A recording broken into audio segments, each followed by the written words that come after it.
सर्वांना नमस्कार. आज आपण एकत्र जमलेलो आहोत ते डॉक्टर उषा मेहता व्याख्यानमाला या व्याख्यानमालेसाठी आपण एकत्र जमलेलो आहोत.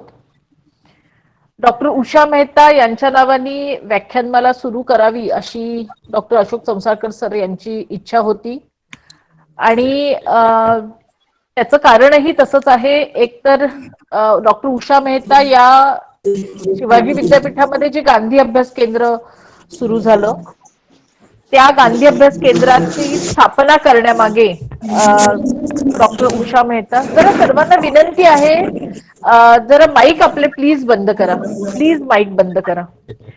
डॉक्टर उषा मेहता यांच्यामुळे खरं म्हणजे शिवाजी विद्यापीठामध्ये गांधी अभ्यास केंद्राची सुरुवात झाली. त्याच्या ऍडवायझरी कमिटीवरती युजीसीच्या त्या होत्या आणि त्यामुळे गेले 21 वर्ष हे केंद्र अतिशय चांगल्या पद्धतीने काम करत आहे. अर्थात पहिलं त्याची सुरुवात जी होती ती चौसाळकर सरांनी केली.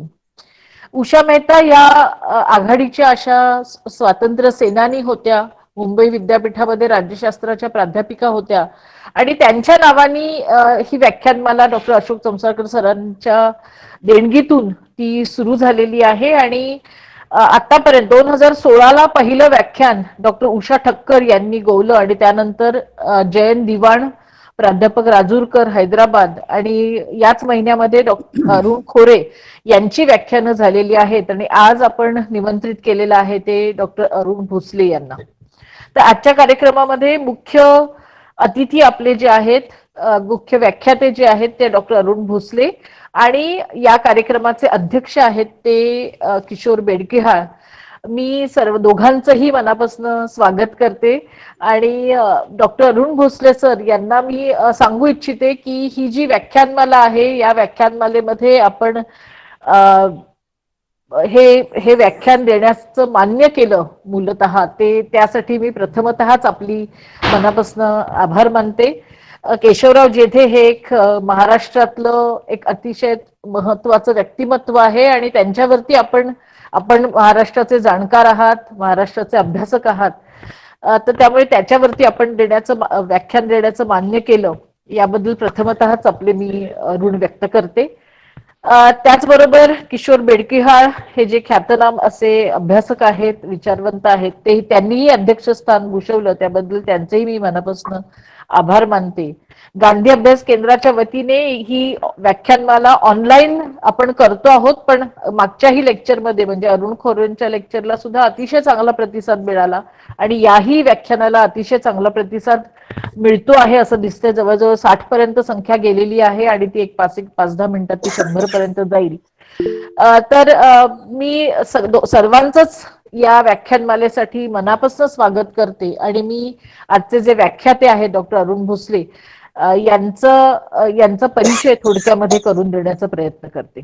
डॉक्टर अरुण भोसले सर्वांचेच मार्गदर्शक आहेत. गेली 41 वर्ष ते अध्यापनाचं काम करत आहेत. इतिहास या विषयामध्ये अध्यापनाचं काम करत आहेत. सातारा जिल्ह्यातील स्वातंत्र्य चळवळीचा इतिहास हा त्यांचा पीएचडीचा विषय राहिलेला आहे आणि अतिशय महत्वाचं अशा पद्धतीचं योगदान त्यांनी या विषयाला दिलेलं आहे आणि त्यांचा जो पीएचडीचा थिसिस आहे तोही अतिशय महत्वपूर्ण असा गाजलेला अशा पद्धतीचा थिसिस आहे. त्यांना ब्रिटिश काउन्सिलची फेलोशिप मिळाली आणि त्या निमित्ताने ते इंग्लंडला गेले आणि स्वातंत्र्य चळवळीतील दुर्मिळ अभिलेखांचे संशोधन करण्यासाठी त्यांना ही फेलोशिप मिळालेली होती. त्याचबरोबर त्यांनी काही संशोधनाचे प्रकल्प त्यांनी पूर्ण केलेले आहेत. त्याच्यामधला महत्वाचा आहे तो म्हणजे दक्षिण संस्थानातील प्रजा परिषदेची चळवळ यावरती त्यांनी संशोधन केलेलं आहे. त्यानंतर त्यांची अनेक पुस्तकं. परत एकदा विनंती आहे, सगळ्यांनी माईक आपले बंद करावेत. प्लीज जरा माईक बंद करा. त्यांनी अनेक जी पुस्तकं लिहिली त्या पुस्तकांमध्ये राष्ट्रीय चळवळ 1920 ते 47 हे त्यांचं एक महत्वपूर्ण पुस्तक आहे. त्यानंतर freedom movement in princely states हे त्यांनी संपादित केलेलं एक पुस्तक आहे. शिवाजी विद्यापीठाचे शिल्पकार अप्पासाहेब पवार हेही त्यांचं एक महत्वाचं पुस्तक आहे. अनेक पुस्तकांचे ते सहलेखक आहेत आणि संपादक आहेत. त्याचबरोबर त्यांनी शिवाजी विद्यापीठामध्ये अनेक महत्वाच्या जबाबदाऱ्या त्यांनी पार पाडलेल्या आहेत. इतिहास विभागाचे विभाग प्रमुख म्हणून त्यांनी तर काम केलेलंच आहे. शिवाय शिवाजी विद्यापीठामध्ये मराठा इतिहास संशोधन केंद्र स्थापन करण्यामध्ये भोसले सरांचं महत्वाची भूमिका राहिलेली आहे. त्याचे संचालक म्हणूनही त्यांनी काम केलेलं आहे. शिवाजी विद्यापीठामध्ये कुलसचिव पदाचं काम त्यांनी केलेलं आहे.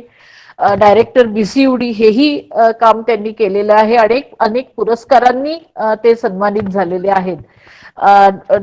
डॉक्टर अरुण भोसले यांना शिवाजी विद्यापीठाचाच आदर्श शिक्षक पुरस्कार सुद्धा मिळालेला आहे. आणि डॉक्टर अरुण भोसले असतील किंवा डॉक्टर अशोक चौसाळकर सर असतील, हे दोघंही आम्ही विद्यार्थी असल्यापासून आमचे सगळ्यांचेच ते गुरु राहिलेले आहेत. तर मी मनापासून भोसले सर आपलं स्वागत करते या व्याख्यानमालेसाठी. त्याचबरोबर किशोर बेडकिहाळ यांचंही स्वागत करते. किशोर बेडकिहाळ हे ख्यातनाम अभ्यासक म्हणून ते प्रसिद्ध आहेत. आंबेडकर अकादमीची स्थापना त्यांनी जी केली आणि त्या आंबेडकर अकादमीच्या माध्यमातून त्यांनी जे वेगवेगळे उपक्रम राबवले ते सर्व महाराष्ट्राला, भारतभर खरं म्हणजे सर्वश्रुत आहेत. अनेक पुस्तकांचे लेखक, अनेक विषयावरचं संशोधनाचं काम ते करत असतात. आणि आता अलीकडेच एक 3 पुस्तकाची सिरीज जी येते गांधींवरच्या, त्यातल्या एका पुस्तकाचं सुद्धा संपादन त्यांनी केलेलं आहे. तर किशोर बेडकिहाळ हेही आमचे मार्गदर्शक आहेत. शिवाजी विद्यापीठाच्या गांधी अभ्यास केंद्राचे ते काय म्हणता येईल की ते समर्थक राहिलेले आहेत, शुभेच्छुक राहिलेले आहेत. तर मी त्यांचंही मनापासून स्वागत करते. आणि मी डॉक्टर अरुण भोसले यांना विनंती करते की त्यांनी आपल्या व्याख्यानाला सुरुवात करावी. तत्पूर्वी पुन्हा एकदा मी सर्वांना विनंती करते की आपले माईक जर बंद केले तर व्यवस्थित लेक्चर ऐकायला येईल. अरुण भोसले सर.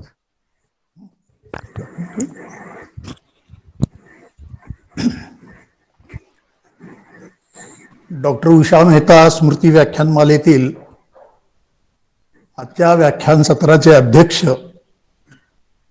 आणि महाराष्ट्रामधले ज्येष्ठ विचारवंत माननीय किशोर बेडकिहाळ, या व्याख्यानमालेच्या संयोजक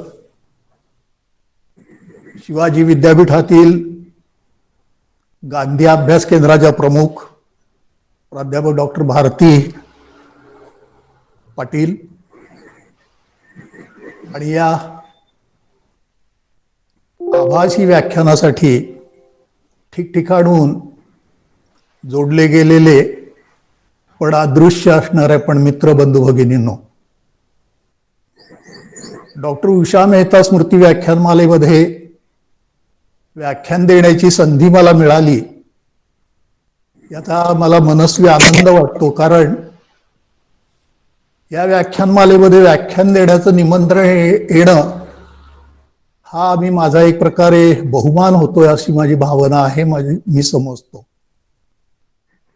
या व्याख्यानमालेचे प्रवर्तक माझे मित्र डॉक्टर अशोक चौसाळकर आणि त्यांचे सहकारी, या व्याख्यानमालेच्या संयोजक प्राध्यापक डॉक्टर भारती पाटील, या सर्वांना मी त्यासाठी मनपूर्वक त्यांचे आभार मानतो, त्यांना धन्यवाद देतो. डॉक्टर उषा मेहता या थोर स्वातंत्र्य सैनिक आणि गांधी विचारांनी काम करणाऱ्या सामाजिक कार्यकर्त्या आणि राज्यशास्त्र विषयाच्या विद्वान विदुषी होत्या. त्यांच्या नावाने चालू असलेल्या या व्याख्यानमालेबद्दल व्याख्यान देण्याला सुरुवात करण्यापूर्वी मी त्यांच्या पवित्र स्मृतीला विनम्र अभिवादन करतो.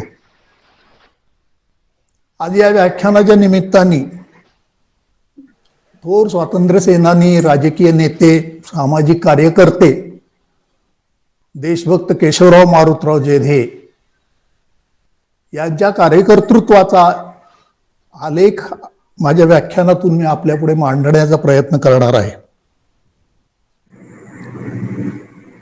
20व्या शतकात विशेषतः पूर्वार्धामध्ये तब्बल 4 दशक आपल्या नेतृत्वाचा प्रभाव टिकवून ठेवणारे, ज्यांच्या नेतृत्वाला सामाजिक विस्तृत असा पाया लाभलेला होता आणि मोठा जनाधार होता, असे केशवराव जेधे यांच्या कार्यकर्तृत्वाला न्याय मिळावा या दृष्टीने माझ्या व्याख्यानामध्ये मी त्यांच्या कार्यकर्तृत्वाचा आढावा घेण्याचा प्रयत्न करतोय. देशभक्त केशवराव जेधे यांचं व्यक्तिमत्व बहुआयामी होतं. ते थोर राजकीय नेते, सामाजिक कार्यकर्ते तर होतेच, पण त्याचप्रमाणे ते शिक्षक होते, पत्रकार होते, संपादक होते. त्यांनी विपुल प्रमाणामध्ये स्फुटलेखन केलेलं आहे. ते गीतलेखक होते, कवी होते, स्वतः चांगले गायक होते. केशवरावांची लेखनशैली ही साधी सोपी, प्रसंगी खोचक बोचक अशी असायची. जेधे हे मोकळा ढाकळा स्वभाव असणारे मनमोकळे असे ग्रस्त होते. निर्भय, प्रामाणिक, पण प्रसंगी अतिशय परखड, म्हणजे फटकळ वाटावे इतके परखड बोलणारे पण जेधे होते. केशवराव जेधे यांचा जन्म 1896 साली इतिहास प्रसिद्ध जेधे घराण्यामध्ये झाला आणि 1959 साली त्यांचं निधन झालं. म्हणजे त्यांच्या जीवनाचा हा जो कालपट आहे तो उण्यापुऱ्या 63-64 वर्षांचा आहे. केशवराव जेधेंच्या सार्वजनिक जीवनामधल्या कार्याचे स्थूलमानाने 4 टप्पे पडतात. पहिला टप्पा हा सत्यशोधक चळवळ आणि ब्राह्मणेतर चळवळ याचा टप्पा आहे. 1917-18 सालापासून याची सुरुवात होते आणि 1927-28 मध्ये हा टप्पा संपतो. त्यांच्या कार्यकर्तृत्वाच्या पहिल्या टप्प्यामध्ये केशवराव जेधे यांचे सहकारी दिनकरराव जवळकर हे होते. दिनकरराव जवळकरांची वाणी आणि लेखणी अक्षरशः आग ओकणारी होती. जेधे जवळकर या दोघांनी ब्राह्मणेतर चळवळीला अत्यंत जहाल नेतृत्व पुरवून संपूर्ण महाराष्ट्रावर खळबळ उडवून दिली. जेधेंच्या कार्यकर्तृत्वाचा दुसरा टप्पा 1930 ते 1948 हा राष्ट्रीय स्वातंत्र्य चळवळीचा काळ. यामध्ये केशवराव जेधे आणि काकासाहेब गाडगीळ या दोघांचं संयुक्त नेतृत्व महाराष्ट्रामध्ये तळपत राहिलं. 1948 साली जेध्यांच्या कार्यकर्तृत्वाचा तिसरा टप्पा सुरू होतो. ते काँग्रेसमधून बाहेर पडतात.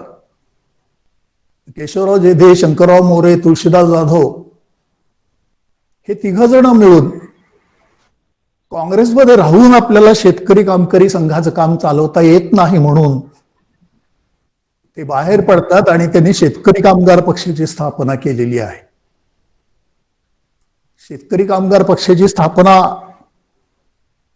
मोठ्या आशा अपेक्षांनी झालेली होती.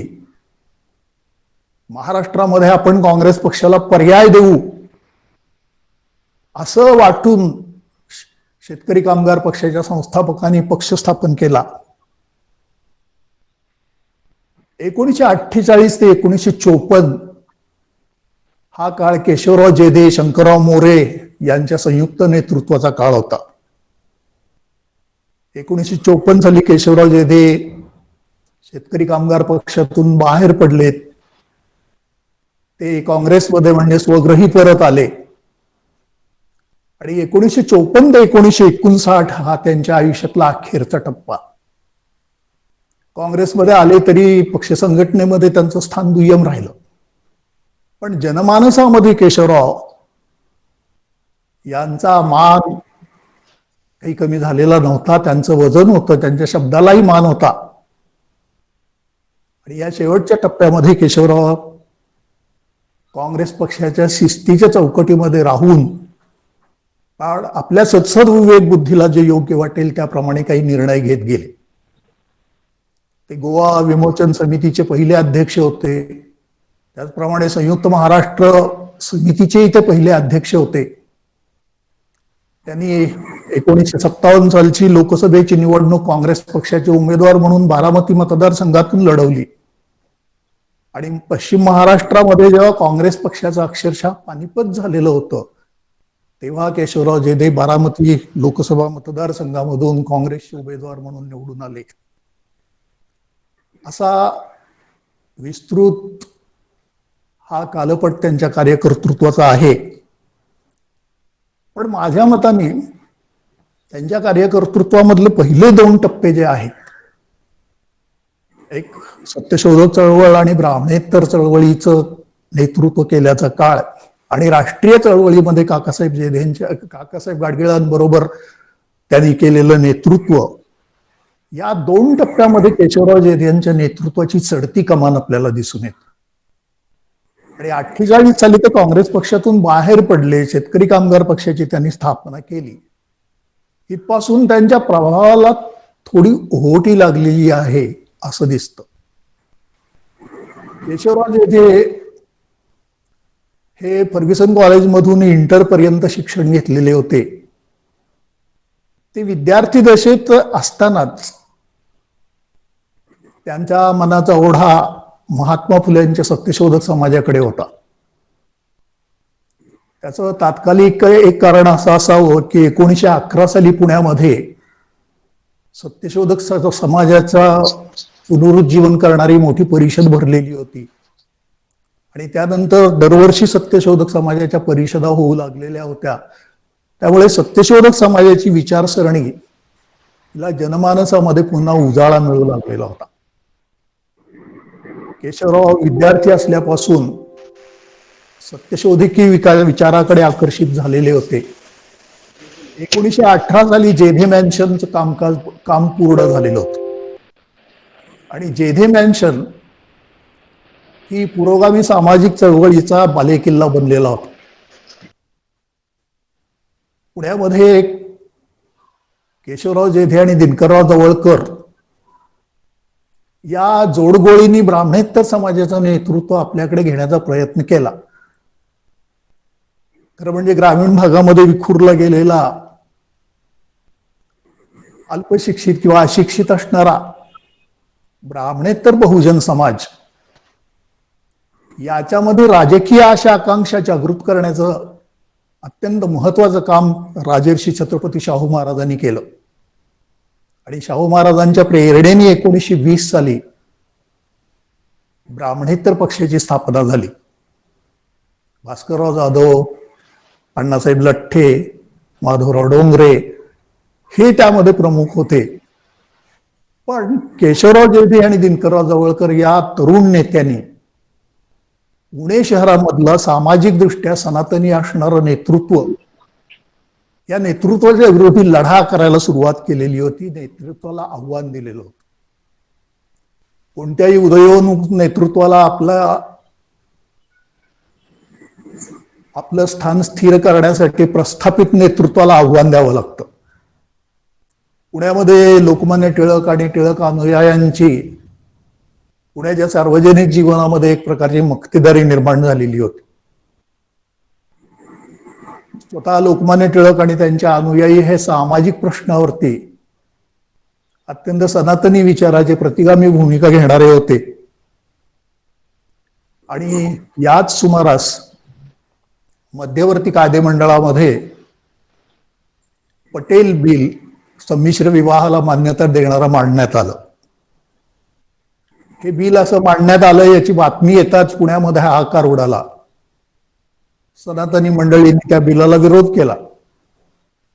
आमच्या धार्मिक सांस्कृतिक जीवनामध्ये हा सरकारचा होणारा अकारण होणारा हस्तक्षेप आहे अशी त्यांनी भूमिका घेतली.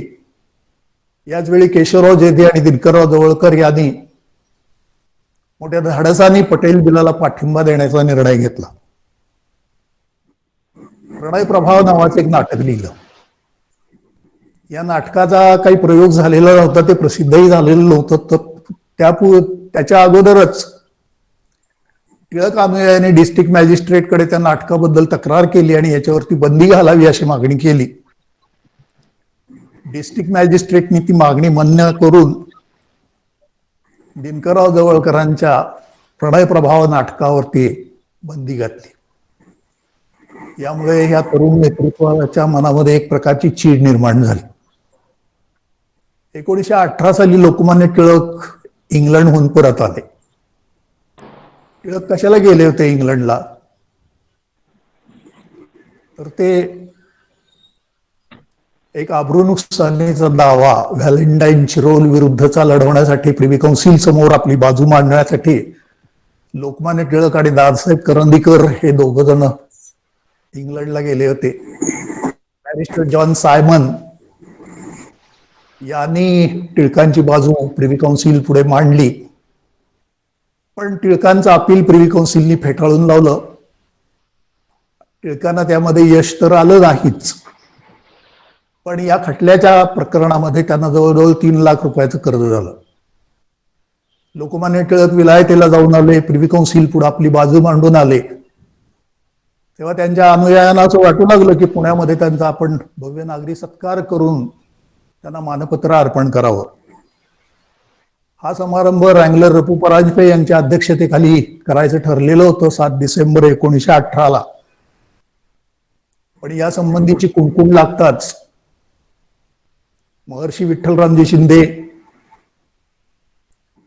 ब्राह्मणेतर समाजामधल्या आणखीन काही नेते, त्यामध्ये जेधे बंधू, पालकर बंधू, वारा कोठारी आणि त्याचबरोबर लिबरल पार्टीचे नेते स्वतः रँगलर परांजपे, राव बहादूर काळे, गोपाळराव देवधर आणि दलित समाजाचे नेते शिवराम जानबा कांबळे यांनी लोकमान्य टिळकांचा नागरी सत्कार करून त्यांना मानपत्र देण्यात येऊ नये अशा प्रकारची भूमिका मांडली. यामध्ये याच प्रसंगी महर्षी विठ्ठलरामजी शिंदे यांनी एक पत्रक काढलं आणि त्या पत्रकामध्ये त्यांनी स्पष्ट अशी भूमिका मांडली की लोकमान्य टिळकांचा नागरी सत्कार करून त्यांना मानपत्र द्यावं अशा प्रकारची काहीही भूषणावह कामगिरी टिळकांनी केलेली नाही. उलट अनेक सामाजिक प्रश्नावरती टिळकांची भूमिका ही प्रतिगामी स्वरूपाची असते आणि त्यामुळे टिळक हे माझ्या मते काही राष्ट्रीय नेते ठरत नाहीत. तेव्हा त्यांचा नागरी सत्कार करून त्यांना मानपत्र देण्याचा घाट घालण्यात येऊ नये. विरोध वाढत चालल्यामुळं हा कार्यक्रम अतिशय छोट्या प्रमाणात गायकवाड वाड्यामध्येच घेण्यात आला आणि हा कार्यक्रम चालू असतानाच बहुजन समाजातला हरिपिराजी दायगुडे नावाचा एक तरुण तिथं प्रकट झाला आणि असा कार्यक्रम असा तुम्ही लपून छपून करता याबद्दल मी तुमचा निषेध करतो म्हणून त्याने आपली नाराजी व्यक्त केली आणि तो निघून गेला. यानंतर पुण्याच्या नगरपालिकेपुढे एक महत्वाचा विषय चर्चेसाठी आलेला होता. तो विषय होता की पुणे शहरामध्ये सर्वांना मोफत आणि सक्तीचं प्राथमिक शिक्षण देण्यात यावं. पण नगरपालिकेमधल्या बहुसंख्य सदस्यांनी अशी भूमिका मांडली की सक्तीचं आणि मोफत शिक्षण आपण पहिल्यांदा फक्त मुलांना देऊया आणि काय अनुभव येतो त्याच्यावरून पुढचा निर्णय घेऊ. म्हणजे नगरपालिकेमधली सत्ताधारी मंडळी हे सक्तीच्या मोफत शिक्षणाला मुलींना, स्त्रियांना मिळावा या बाजूची नव्हती. नगरपालिकेने अशी भूमिका घेतल्याचं पाहून ब्राह्मणेतर समाजामधले महर्षी विठ्ठलरामजी शिंदे, जेधे बंधू, वारा कोठारी अशा श्रीपतराव शिंदे वगैरे मंडळींनी नगरपालिकेच्या या धोरणाला सक्त विरोध केला. नगरपालिकेची ही बैठक संपल्यानंतर पुणे शहरामध्ये सक्तीच्या मोफत शिक्षणाचा लाभ मुलींना सुद्धा दिला पाहिजे हे मागणी करणारे स्त्रियांचे 2 मोर्चे निघाले. एकाचं नेतृत्व महर्षी विठ्ठलरामजी शिंदे यांनी केलं आणि दुसऱ्या मोर्चाचं नेतृत्व न्यायमूर्ती रानडे यांच्या पत्नी रमाबाई रानडे यांनी केलं. हे दोन मोठे मोर्चे नगरपालिकेवरती आल्यानंतर नगरपालिकेला या धोरणाचा पुनर्विचार करतोय आपण असं चित्र निर्माण करावं वाटलं आणि त्यांनी त्यासाठी एक तज्ज्ञ समिती नेमली. प्रिन्सिपल राजवाडे, वैजनाथ काशीनाथ राजवाडे, इतिहासाचार्य राजवाडे यांचे मोठे बंधू यांच्या नेतृत्वाखाली एक समिती नेमली आणि या योजनेची फिजिबिलिटी काय आहे याचा अभ्यास करून आपण अहवाल द्या असं त्या कमिटीला सांगण्यात आलं. प्रिन्सिपल राजवाडे समितीने आपला अहवाल दिला आणि त्यांनी त्यात स्पष्ट मत मांडलं की सक्तीच्या मोफत शिक्षण मुला मुलींना देणं शक्य आहे, त्याच्यामध्ये नगरपालिकेला काही अडचण येणार नाही. नगरपालिकेतल्या सत्ताधारी मंडळींना असं वाटलं की हे झालं तज्ज्ञाचं मत. मोर्चे निघाले, त्यांची भूमिका आपल्याला समजली, पण आपण जनमताचा कानोसा घेतला पाहिजे आणि हा जनमताचा कानोसा घेण्यासाठी म्हणून किर्लोस्कर थिएटरमध्ये एक सभा बोलावण्याचा निर्णय झाला आणि या सभेमध्ये सनातनी मंडळींची बाजू मांडण्यासाठी लोकमान्य टिळकांना खास सिंहगडावरून बोलावण्यात आलं. लोकमान्य टिळकही त्या सभेला उपस्थित झाले. महर्षी विठ्ठलरामजी शिंदे उपस्थित होते. ब्राह्मणेतर पक्षामधले तरुण कार्यकर्ते मोठ्या संख्येने होते आणि ही सभा सुरू होण्यापूर्वी विठ्ठलरामजी शिंदे यांनी लोकमान्य टिळकांना विनंती केली की तुम्ही या सभेमध्ये भाषण करू नका, तुम्ही जर बोलायला उठलात तर अनावस्था प्रसंग ओढवेल. लोकमान्य टिळकांनी ते काही ऐकलं नाही. टिळक उठून व्यासपीठाकडे यायला निघाले तेव्हा सभागृहामध्ये मोठा गोंधळ सुरू झाला. ब्राह्मणेतर पक्षातल्या तरुण कार्यकर्त्यांनी स्वयंसेवकांचा संयम सुटला आणि त्यांनी लोकमान्य टिळकांच्या दिशेनं अंडी आणि भजी फेकायला सुरुवात केली. तेव्हा महर्षी शिंदे स्वतः पुढे झाले. त्यांनी लोकमान्य टिळकांना संरक्षण देऊन सुरक्षित जागी पोहोचवलं. तर अशा प्रकारचे हे प्रसंग पुण्याच्या सार्वजनिक जीवनामध्ये जसे उद्भवू लागले तसं तिथलं सामाजिक आणि सांस्कृतिक पर्यावरण दूषित होऊ लागलं. ह्या अशा घटना घडत असतानाच ऑक्टोबर 1920 मध्ये राजर्षी शाहू छत्रपती पुण्याला आले होते आणि भवानी पेठेमध्ये एक कार्यकर्त्यांची बैठक होती. ही खाजगी बैठक होती, हा काही सार्वजनिक कार्यक्रम नव्हता. पण टिळकांना किर्लोस्कर थिएटरमध्ये तुम्ही बोलू दिलं नाही, तुम्ही अंडी आणि भजी फेकलीत, तेव्हा आता बघतो शाहू महाराज कसं बोलतात. अशा भूमिकेतून टिळकांच्या अनुयायी तिथं हजर झाले आणि टिळकांच्या अनुयायांनी तिथं दंगाधोपा सुरू केला. हाणामारीवरती प्रसंग आले. मला हे वाचताना पण कधी कधी फार हसू येतं की त्यातल्या कुणाची हिंमत होती शाहू महाराजांच्यावरती चालून जाण्याची आणि परत येण्याची. शाहू महाराज स्वतः बलभीम होते, त्यामुळे शाहू महाराजांच्या नादाला ह्यातल्या कुणी लागावाची परिस्थिती नव्हती. पण त्यामध्ये दंगाधोपा झाला आणि वातावरण आणखीनच पुण्यामधलं कलुषित झालं. याच सुमारास केशवराव जेधे यांनी आपल्या भूमिकांचा प्रसार व्हावा यासाठी एक छत्रपती मेळा नावाचा एक मेळा सुरू केला, एक सांस्कृतिक संघटना स्थापन केली. पुण्याच्या सांस्कृतिक जीवनामध्ये हे जे मेळे होते, हे मेळे करमणुकीचे कार्यक्रम गणेशोत्सवामध्ये सादर करत असत. विविध कला गुणदर्शनाचा कार्यक्रम असं त्याचं स्वरूप होतं. पण त्याला पुढे विकृत वळण लागलं. पुण्याच्या सांस्कृतिक जीवनामध्ये असे मेळे साधारण 50 मेळे होते आणि चांगलं काम सुरुवातीचे काही काळ ते करत होते. लोकमान्य टिळकांच्या अनुयायांचा जो मेळा होता तो सन्मित्र मेळा.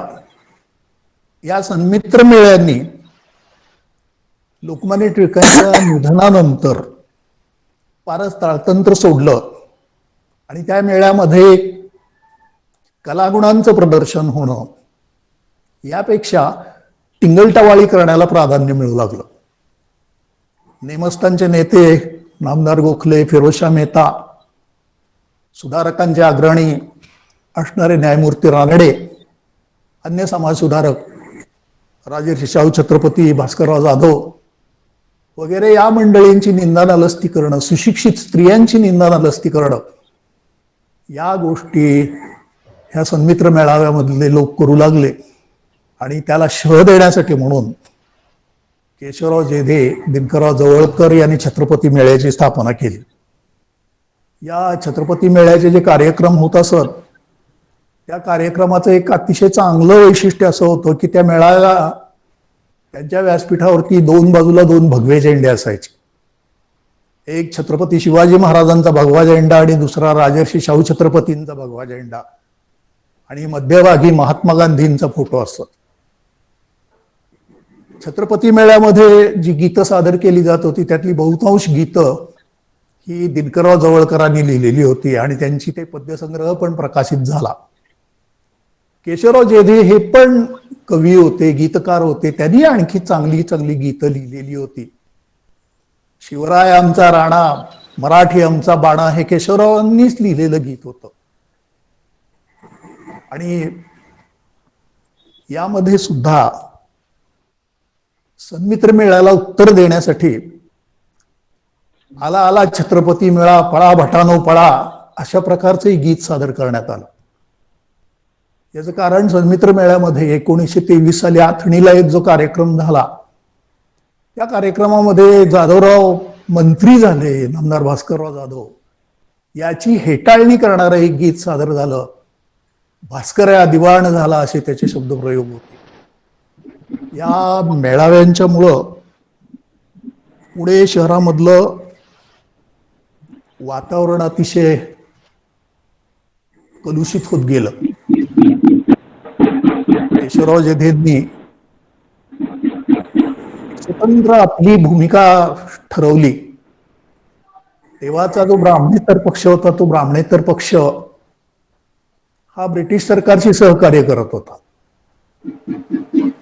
वेल्सची पुण्याला जी भेट झाली, त्या भेटीमध्ये पुणे शहरामध्ये शिवस्मारकाची पायाभरणी झाली होती आणि त्याचबरोबर पहिल्या महायुद्धामध्ये शहीद झालेल्या सैनिकांचं पण स्मारक उभारलं, त्याची पायाभरणी झालेली होती. शिवस्मारकाचा प्रकल्प पूर्ण होणं याची सर्वस्वी मदार ही राजर्षी शाहू छत्रपतींच्यावरती होती. पण 22 साली शाहू महाराजांचं निधन झालं. ब्राह्मणेतर पक्षामध्ये एक दिली राहिली नाही. ब्राह्मणेतर पक्षामध्ये मराठेतर हा वाद उफाळून येऊ लागला. ब्राह्मणेतर पक्षामध्ये ऐक्य टिकवणं अवघड आहे हे लक्षात आल्यानंतर जेधे जवळकर या तरुणांनी तरुण मराठा संघ, युथ मराठा लीग नावाची एक संघटना स्थापन केली आणि शिवस्मारकाच्या प्रस्तावाचा पाठपुरावा करण्यासाठी शिवस्मारक नावाचं एक साप्ताहिक केशवराव जेधेंनी सुरू केलं. त्यानंतर मजूर नावाचं एक वर्तमानपत्र ब्राह्मणेतर पक्षातल्या या नेत्यांनी सुरू केलं. त्याचे राणा लाड हे संपादक होते. केशवराव जेधेही त्यामध्ये संपादक मंडळात होते. पुढे दिनकरराव जवळकरांनी कैवारी हे वृत्तपत्र सुरू केलं. त्याच्याही संपादनामध्ये केशवराव जेधे यांचा भाग होता.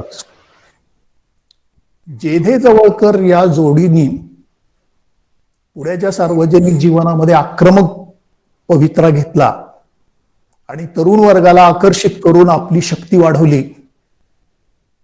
लोकमान्य टिळकांच्या नंतर टिळक अनुयायांची पण शक्ती क्षीण झालेली होती. 1925 साली केशवराव जेधे पुणे नगरपालिकेवर ब्राह्मणेतर पक्षाचे उमेदवार म्हणून निवडून आले. 10-11 उमेदवार ब्राह्मणेतर पक्षाचे निवडून आलेले होते आणि त्यांचा नगरपालिकेमध्ये केशवराव जेधेंच्या नेतृत्वाखाली गट काम करत होता. केशवरावांनी नगरपालिकेमध्ये प्रवेश करताच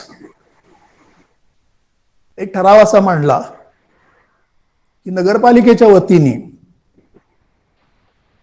पाण्याचे सार्वजनिक हौद जे आहेत आणि जे नळ आहेत हे सवर्णांप्रमाणे अस्पृश्यांना सुद्धा खुले करण्यात यावेत. नगरपालिकेतल्या सनातनी वृत्तीच्या मंडळींना ही योजना, ही सूचना मान्य झाली नाही. त्यांनी त्याला विरोध केला की नगरपालिकेने सुरू केलेले हे सार्वजनिक पाण्याचे हौद आहेत आणि नळ आहेत, याचा वापर कसा करावा हे नगरपालिकेने ठरवलेलं आहे आणि त्याप्रमाणेच ते होईल. ते फक्त सवर्णांनाच खुले राहतील, कारण पाणी भरायला आमच्या समाजातल्या स्त्रिया जातात. हे जर अस्पृश्यांना, दलितांना खुले केले तर त्यांची कुटुंबणा होईल. तेव्हा हा प्रस्ताव स्वीकारण्यात येऊ नये अशी भूमिका सनातनी मंडळींनी घेतली. त्यामुळे केशवराव जेधे यांचा हा प्रस्ताव फेटाळण्यात आला. त्यानंतर काही महिन्यातच केशवराव जेधेंनी पुण्यामध्ये महात्मा फुले यांचं स्मारक व्हावं, त्यांचा पुतळा सार्वजनिक ठिकाणी उभारला जावा अशा प्रकारची मागणी करणारा एक प्रस्ताव मांडला. त्याचं कारण त्याच्या आदल्याच वर्षी पुण्यामध्ये नगरपालिकेने आपल्या खर्चातून लोकमान्य टिळक आणि विष्णुशास्त्री चिपळूणकर या दोघांचे पुतळे उभारलेले होते. जेधेंची अशी भूमिका होती की पुणे हे महात्मा फुल्यांची कर्मभूमी आहे. महात्मा फुले हे महाराष्ट्रामधल्या सामाजिक परिवर्तनाचे अग्रदूत आहेत. तेव्हा पुण्यामध्ये त्यांचं स्मारक असावं ही सूचनाच नगरपालिकेमधल्या काही मंडळींना भयावह वाटली. या निमित्तानं जी चर्चा झाली त्या चर्चेमध्ये सनातनी वृत्तीच्या टिळकपंथीय मंडळींनी फुल्यांची बरीच हेटाळणी केली. फुले धर्मबुडवे होते, त्या ख्रिश्चन धर्माचे ते हस्तक होते. बालाकर भोपटकरांनी तर असं म्हटलं की फुल्यांचा पुतळा उभारायचा आहे तर तुम्हाला इथं कशाला तो कोल्हापुरात उभा करा. तेव्हा नगरपालिकेचे अध्यक्ष होते लक्ष्मणराव आपटे वकील. यांची आणि केशवराव जेधे यांची मोठी खडाजंगी झाली. जेधे म्हणाले की नगरपालिकेच्या खर्चातून तुम्ही 2 भटांचे पुतळे गेल्या वर्षी उभारलेत ना. जेधे यांनी रागाच्या भरात भट हा जो शब्द वापरला त्याला आक्षेप घेण्यात आला. तेव्हा ते आपट्यांना म्हणाले की तुम्ही असं जाहीर करा की ते भट नव्हते म्हणून. वादावादी वाढत गेली. केशवराव जेधे आणि त्यांच्या काही सहकार्याने सभात्याग केला. पण जेधेंनी सभात्याग केल्यानंतर सुद्धा नगरपालिकेमधल्या ब्राह्मणेतर पक्षाच्या इतर सभासदांनी त्यावरती चर्चा घडवून आणली. अर्थात त्यामधून काही निष्पन्न झालं नाही. केशवराव जेधे यांचा महात्मा फुल्यांचा पुतळा उभारण्याचा म्हणजे तेव्हातली पुणे नगरपालिकेमधलं बलाबल कसं होतं. पुणे नगरपालिकेची एकूण इलेक्टेड मेंबर्स, निर्वाचित सदस्यांची संख्या 43 होती. त्यापैकी 5 जागा ह्या मुस्लिमांसाठी राखीव होत्या. 2 जागा हे दाक्षिणात्य मद्रासी लोकांसाठी, 2 गुजराती, 10 जागेवरती ब्राह्मण निवडून आलेले होते आणि ब्राह्मणेतर समाजातले 21 प्रतिनिधी होते. पण त्यातले बहुसंख्य हे टिळक पक्षाचे होते आणि त्यामुळं जेध्यांचा हा प्रस्ताव काही स्वीकारण्यात आला नाही. यामुळे पुण्याच्या सार्वजनिक जीवनामध्ये असणारी कटुता आणखीनच वाढत गेली आणि याबद्दलचा राग व्यक्त करण्यासाठी त्याला प्रतिक्रिया म्हणून दिनकरराव जवळकरांनी देशाचे दुश्मन नावाचं एक पुस्तक लिहिलं. या पुस्तकामध्ये ज्या दोघांचे पुण्यामध्ये आधी पुतळे उभारण्यात आलेले होते ते लोकमान्य टिळक आणि विष्णुशास्त्री चिपळूणकर या दोघांची यथेच्छ निंदादालस्ती करण्यात आलेली आहे आणि यामुळं आपल्या पूर्वजांचा आणि आपल्या कुटुंबाची मानहानी होते अशा प्रकारची तक्रार डिस्ट्रिक्ट मॅजिस्ट्रेट फ्लेमिंग यांच्याकडे विष्णुशास्त्र्यांच्या पुतण्यांनी केली. फ्लेमिंग मॅजिस्ट्रेटनी त्या खटल्यामध्ये या पुस्तकाशी संबंधित सर्वांना, पुस्तकाचे लेखक दिनकरराव जवळकर, त्याचे प्रकाशक केशवराव जेधे, मुद्रक लाड, आणि या पुस्तकाला ज्यांनी प्रस्तावना लिहिली होती ते केशवराव बागडे वकील, या सगळ्यांना शिक्षा ठोठावली. फ्लेमिंगने अशा प्रकारच्या दुसऱ्या एका खटल्यामध्ये दिलेला निकाल, आणि हा निकाल याच्यामध्ये विसंगती होती ही डॉक्टर बाबासाहेब आंबेडकरांच्या लक्षात आली, आणि त्यांनी जेधे जवळकर यांना असा सल्ला दिला की तुम्ही सत्र न्यायालयामध्ये अपील दाखल करा. त्याप्रमाणे अपील दाखल झालं आणि सर्व आरोपींच्या बचाव करण्याचं काम हे डॉक्टर बाबासाहेब आंबेडकरांनी केलं. सत्र न्यायालयाच्या निकालानुसार या सर्व आरोपींची निर्दोष मुक्तता झाली. त्यांनी भरलेली दंडाची रक्कम त्यांना परत करावी असाही न्यायालयाने आदेश दिला. पण यामधून पुण्यामधले सार्वजनिक जे वातावरण होतं हे वातावरण कलुषितच होत चाललेलं होतं. या देशाचे दुश्मन खटल्याच्या निमित्तानं केशवराव जेधे आणि डॉक्टर बाबासाहेब आंबेडकर यांच्यामध्ये जवळीक निर्माण झाली, त्यांच्यात स्नेहबंध निर्माण झाले. बाबासाहेबांनी जेव्हा महाडच्या 14 तळ्याचा सत्याग्रह करण्याचा निर्णय घेतला तेव्हा त्यांना सक्रिय पाठिंबा देण्यासाठी म्हणून केशवराव जेधे आणि दिनकरराव जवळकर हे दोघंही जण महाडला गेलेले होते. पण प्रवासात आलेल्या अडचणीमुळं त्या सत्याग्रहामध्ये काही त्यांना सहभागी होता आलं नाही. पण त्यानंतरचा जो मेळावा झाला त्या मेळाव्यामध्ये त्यांनी भाषणं करून डॉक्टर आंबेडकरांनी सामाजिक समतेसाठी 14 तळ्याचा सत्याग्रह करण्याची जी भूमिका घेतलेली होती त्या भूमिकेला आपला ठाम पाठिंबा आहे. कुणीतरी मध्येच अशी अफवा उठवलेली होती की 14 तळं अस्पृश्यानं खुलं करण्याला मराठांचा विरोध आहे. केशवराव जेधेंनी ते सांगितले की मराठा समाजाचा याला विरोध नाही आहे. 19 साली पुण्याला पर्वती सत्याग्रह झाला. त्या सत्याग्रहामध्ये केशवराव जेधे आणि काकासाहेब गाडगीळ या दोघांनी सहभाग घेतलेला होता. आणि याच सुमारास 1928 साली आणि जेधेची जवळकरांची मैत्री तुटल्यानंतर जेधे आणि गाडगीळ हे वेगवेगळ्या कारणांनी एकत्र येऊ लागले. 1927 साली आणखीन एक महत्वाची घटना घडली ती म्हणजे मुंबई कायदे मंडळामध्ये चुनीलाल मेहता हे जे होम सेक्रेटरी होते त्यांनी शेतकऱ्यांच्या संबंधीचे 2 प्रस्ताव मांडले. त्यापैकी एक तुकडेबंदीला विरोध करणारा होता आणि दुसरं विधेयक होतं ते शेतसाऱ्यामध्ये वाढ करणारं. केशवराव जेधेंनी या दोन्ही विधेयकांच्या विरुद्ध शेतकरी समुदायामध्ये जागृती करून संघटन करणं आणि त्याला विरोध करण्याचा निर्णय घेतला. महर्षी विठ्ठलरामजी शिंदे यांचं त्यांना मार्गदर्शन मिळालेलं होतं. खरं तर महर्षी विठ्ठलरामजी शिंदे हे केशवराव जेधेंचे राजकीय गुरु होते. केशवराव जेधेंनी चुनीलाल मेहतानी मांडलेल्या त्या 2 विधेयकांच्या संदर्भामध्ये संपूर्ण महाराष्ट्राचा ग्रामीण भाग पिंजून काढला. शेतकऱ्यांना ही विधेयक आपल्या हितावरती निखारे ठेवणारे आहेत हे समजावून सांगितलं, त्यांचं संघटन केलं. आणि 25 जुलै 1927 रोजी पुण्यामध्ये महर्षी विठ्ठलरामजी शिंदे यांच्या अध्यक्षतेखाली मुंबई इलाका शेतकरी परिषदेचं आयोजन करण्यात आलं.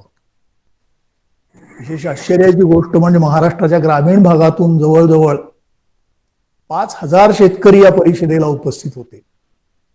आणि शेतकऱ्यांच्या वतीने सरकारला सादर करायचं जे निवेदन तयार करण्यात आलेलं होतं या निवेदनावर 60,000 लोकांच्या सह्या होत्या.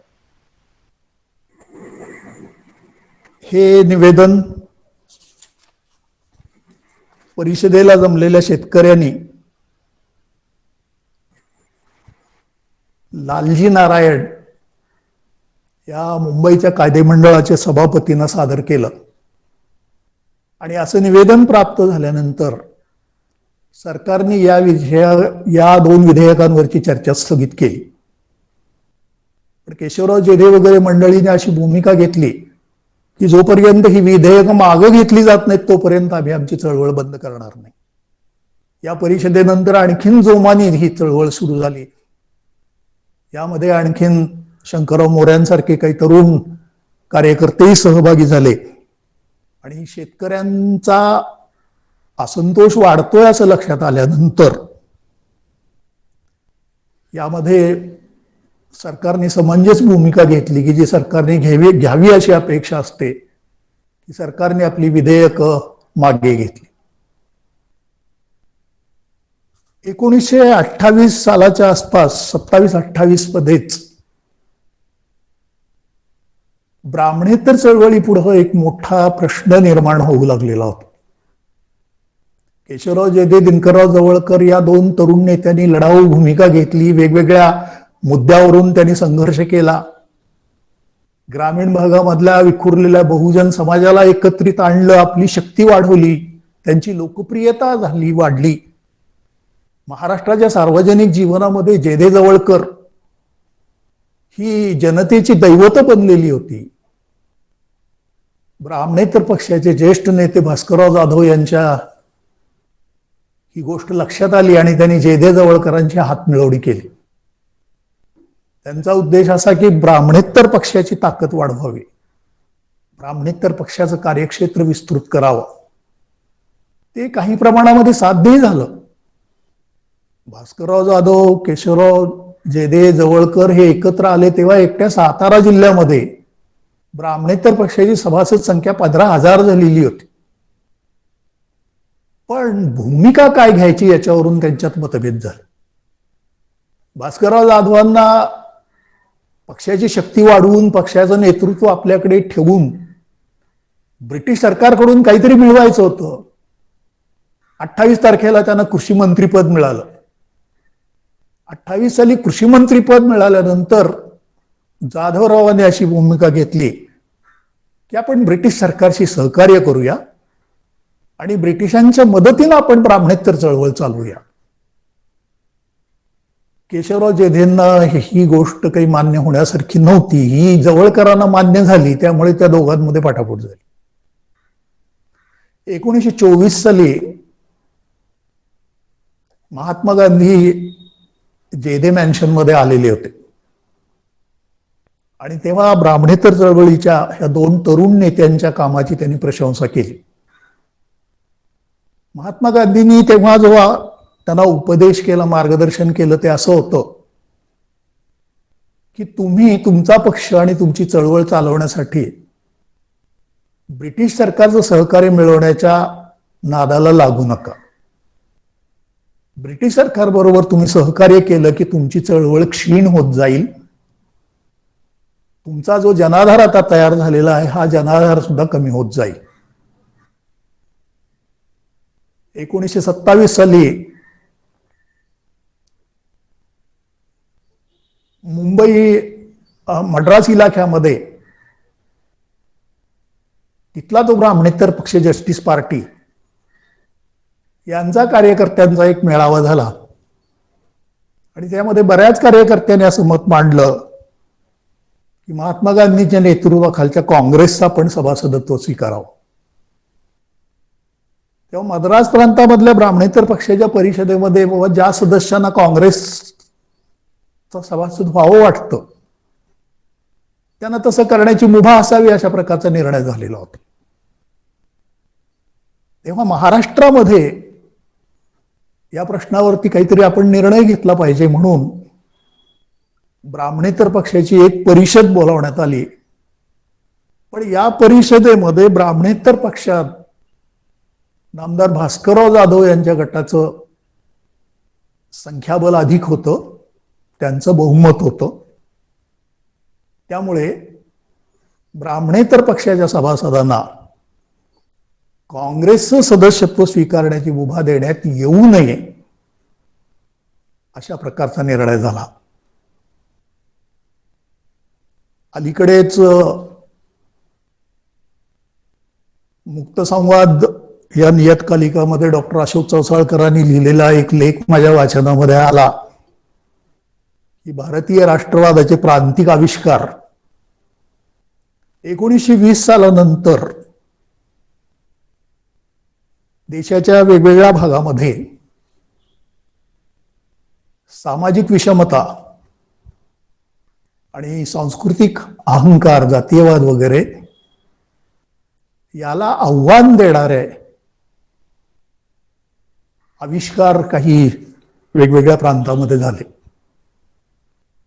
जसे मद्रास इलाक्यामध्ये जस्टिस पार्टीच्या रूपाने जातीभेदाला आणि आर्य संस्कृतीच्या वर्चस्वाला आव्हान देणारा, विरोध करणारा असा ब्राह्मणेतर पक्ष निर्माण झाला.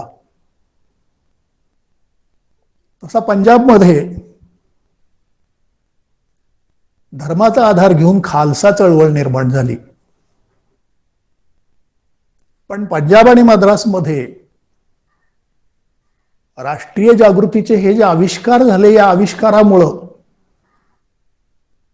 तिथल्या राष्ट्रीय स्वातंत्र्य चळवळीला, भारतीय राष्ट्रवादालाच एक प्रकारचं आव्हान निर्माण झालं. काळाच्या ओघात पंजाब आणि मद्रास इलाख्यामध्ये झालेल्या राष्ट्रीय जागृतीमध्ये पृथगात्मता आली, फुटीरतेचं बीजारोपण झालं आणि त्यामधून मद्रास इलाख्यामध्ये स्वतंत्र तामिळनाड, स्वायत्त तामिळनाडची मागणी पुढे येऊ लागली आणि पंजाबमध्ये जी पुढे अनंतपूर साहेब ठरावानुसार खलिस्तानची मागणी पुढे आली, त्याची पार्श्वभूमी तयार झाली. महाराष्ट्रामध्ये राष्ट्रीय जागृतीमध्ये अशा प्रकारची पृथगात्मता, अशा प्रकारच्या फुटीरवादाचा उपसर्ग झाला नाही, याचं श्रेय केशवराव जेधे यांच्या नेतृत्वाला आणि दूरदृष्टीला दिलं पाहिजे. केशवराव जेधेंनी महर्षी विठ्ठलरामजी शिंदे यांच्या नेतृत्वाखाली, त्यांच्या मार्गदर्शनाप्रमाणे ग्रामीण महाराष्ट्रात विखुरलेल्या ब्राह्मणेतर बहुजन समाजाला राष्ट्रवादाची दीक्षा दिली आणि त्यांच्या नेतृत्वाखाली महाराष्ट्रामधला बहुसंख्य बहुजन समाज हा काँग्रेसच्या झेंड्याखाली, महात्मा गांधींच्या नेतृत्वाखाली राष्ट्रीय चळवळीमध्ये सहभागी झाला. मद्रास इलाख्यामध्ये, पंजाबमध्ये, त्याच्या अगोदर मुस्लिम समाजामध्ये जे फुटीरतावादाचं विष रोवलं गेलं होतं, त्याला महाराष्ट्रामध्ये अजिबात संधी मिळाली नाही. याचं कारण केशवराव जेधे यांनी दूरदृष्टीने घेतलेली अतिशय महत्वाची अशी वैचारिक भूमिका होती. केशवराव जेधे यांचा ब्राह्मणेतर पक्षाच्या राजकारणाबद्दल भ्रमनिरास झाला. 1927 साली सायमन कमिशनच्या नियुक्तीची घोषणा झाली. तेव्हा प्रश्न असा उपस्थित झाला की ब्राह्मणेतर पक्ष काय करणार? काँग्रेसने हाक दिल्याप्रमाणे सायमन कमिशनच्या दौऱ्यावरती बहिष्कार घालणार की सायमन कमिशन बरोबर सहकार्य करणार? सायमन कमिशनच्या अहवालावरती सविस्तर चर्चा करण्यासाठी लंडनमध्ये गोलमेज परिषद आयोजित करण्याचं ठरलेलं होतं. या गोलमेज परिषदेच्या बाबतीत आपली काय भूमिका राहील? गोलमेज परिषदेवरती बहिष्कार घालायचा की गोलमेज परिषदेमध्ये आपण सहभागी व्हायचं? भास्करराव जाधव आणि त्यांच्या गटाची भूमिका ही सायमन कमिशनशी सहकार्य करायचं आणि गोलमेज परिषदेमध्ये सहभागी व्हायचं अशी होती. केशवराव जेधेंचा भ्रमनिरास झाला की जेधे बंधूंनी आणि त्यांच्या सहकार्यांनी, त्यांच्या अनुयायांनी काँग्रेसमध्ये प्रवेश करायचं ठरवलं. प्रश्न असा होता की तुम्हाला वाटतं तुम्ही काँग्रेसमध्ये जावं, पण काँग्रेसने तुम्हाला कुठं बोलावलेलं आहे? तर याच सुमारास महाराष्ट्र काँग्रेसमधले तरुण नेते नवी तथा काकासाहेब गाडगीळ हे जेधे मॅन्शनमध्ये जेधे बंधूंना भेटायला गेले आणि त्यांनी केशवराव जेधेंना सांगितलं की तुम्ही तुमच्या सहकार्यांसाठी आणि अनुयायांसह काँग्रेस पक्षामध्ये सहभागी व्हा. तुमचे विचार हे राष्ट्रीय विचार आहेत. तुमची विचारसरणी ही काँग्रेसच्या विचारसरणीशी मिळती जुळती आहे, तेव्हा तुम्ही काँग्रेसमध्ये सहभागी व्हावं, दाखल व्हावं अशी विनंती करायला मी आलेलो आहे. आपलं आणि आपल्या सहकार्यांचं काँग्रेसमध्ये खुल्या दिलानं स्वागत करण्यात येईल. त्या 30 साली केशवराव जेधे आणि त्यांचे सहकारी, त्यामध्ये कर्मवीर भाऊराव पाटील, नाना पाटील, आत्माराम पाटील असे अनेक इतर जिल्ह्यामधलेही कार्यकर्ते होते. हे मोठ्या संख्येने काँग्रेसमध्ये सहभागी झाले आणि त्यांनी 30 सालच्या संविधान कायदेभंगाच्या आंदोलनामध्ये भाग घेतला. महाराष्ट्राच्या ग्रामीण भागामधल्या शेतकरी, कामगार, बहुजन समाजाच्या लोकांनी सविनय कायदेभंगाच्या चळवळीमध्ये सहभाग घेतल्यामुळे महाराष्ट्रामध्ये तीव्र स्वरूपाचे जंगल सत्याग्रह झाले. केशवराव जेधे काँग्रेसमध्ये आल्यानंतर त्यांनी 1930 सालच्या, 1932 सालच्या, 1940 सालच्या, 1942 सालच्या गांधीजींच्या नेतृत्वाखालच्या सर्व लढ्यामध्ये सहभाग घेतला. 1933 साली महात्मा गांधींनी पुण्यामध्ये हरिजन सेवक संघाची शाखा उघडली आणि त्याचं अध्यक्षपद केशवराव जेधे यांच्याकडे गेलं. केशवराव जेधेंच्या नेतृत्वाचं हे वैशिष्ट्य असं की केशवराव जेधे ज्या चळवळीमध्ये सहभागी झाले, ज्या संघटनेमध्ये दाखल झाले, तिथलं नेतृत्व आपसूक त्यांच्याकडे चालत आलेलं होतं.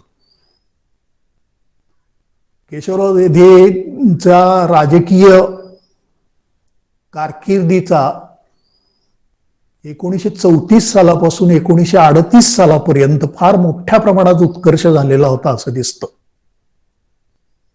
1934 साली काँग्रेस पक्षाने केशवराव जेधे आणि काकासाहेब गाडगीळ यांना मुंबई इलाख्याच्या मध्यभागामधून काँग्रेस पक्षाचे उमेदवार म्हणून मध्यवर्ती कायदेमंडळाच्या निवडणुकीला उभा केलं.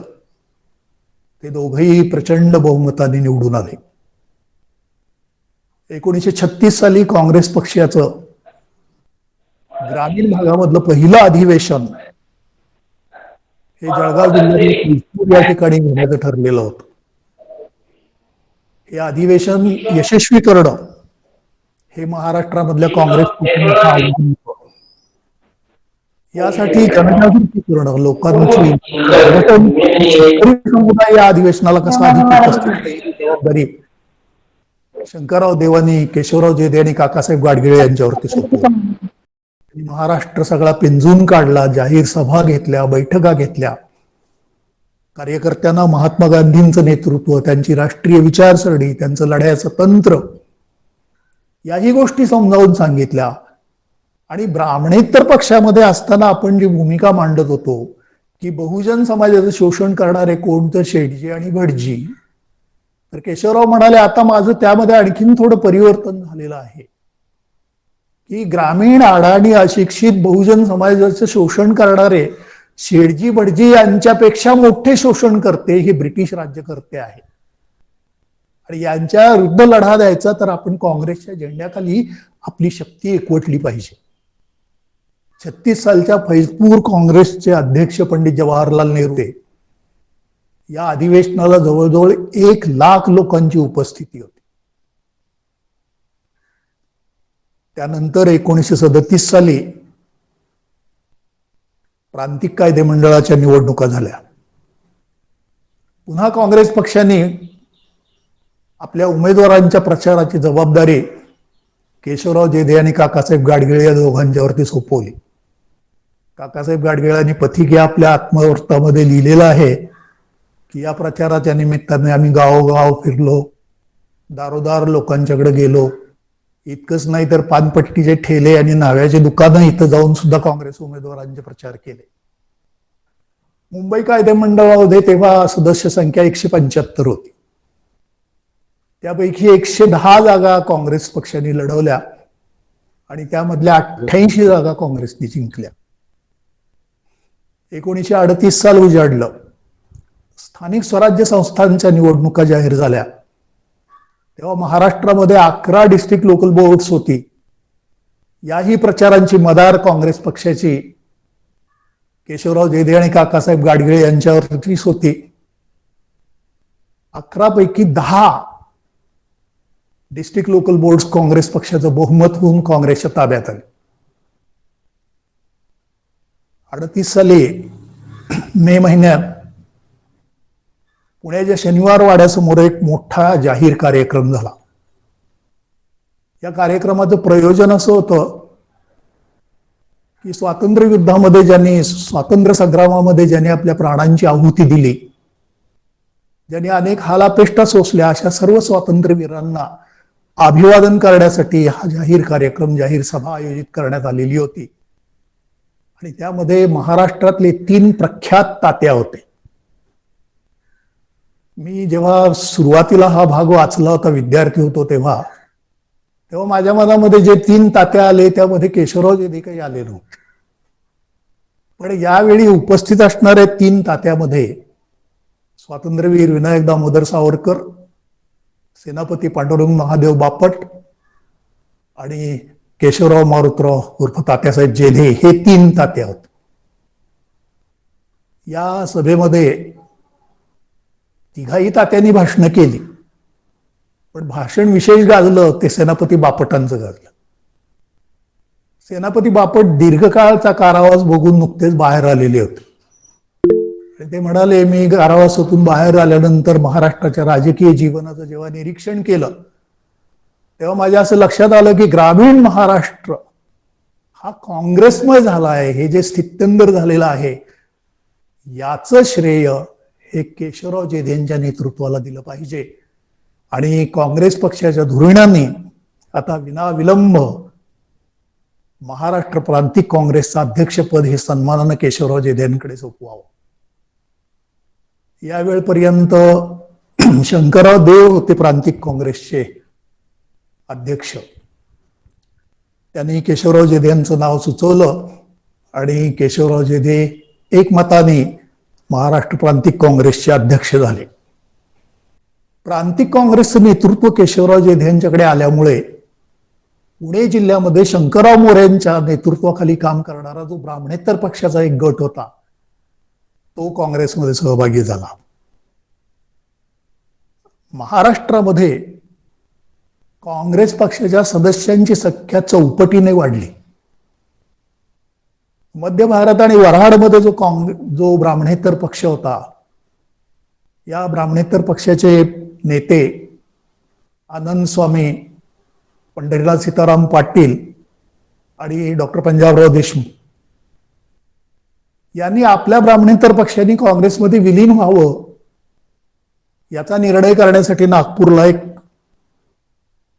सभा बोलावलेली होती. आणि या सभेला त्यांनी खास केशवराव जेधेंना निमंत्रित केलेलं होतं.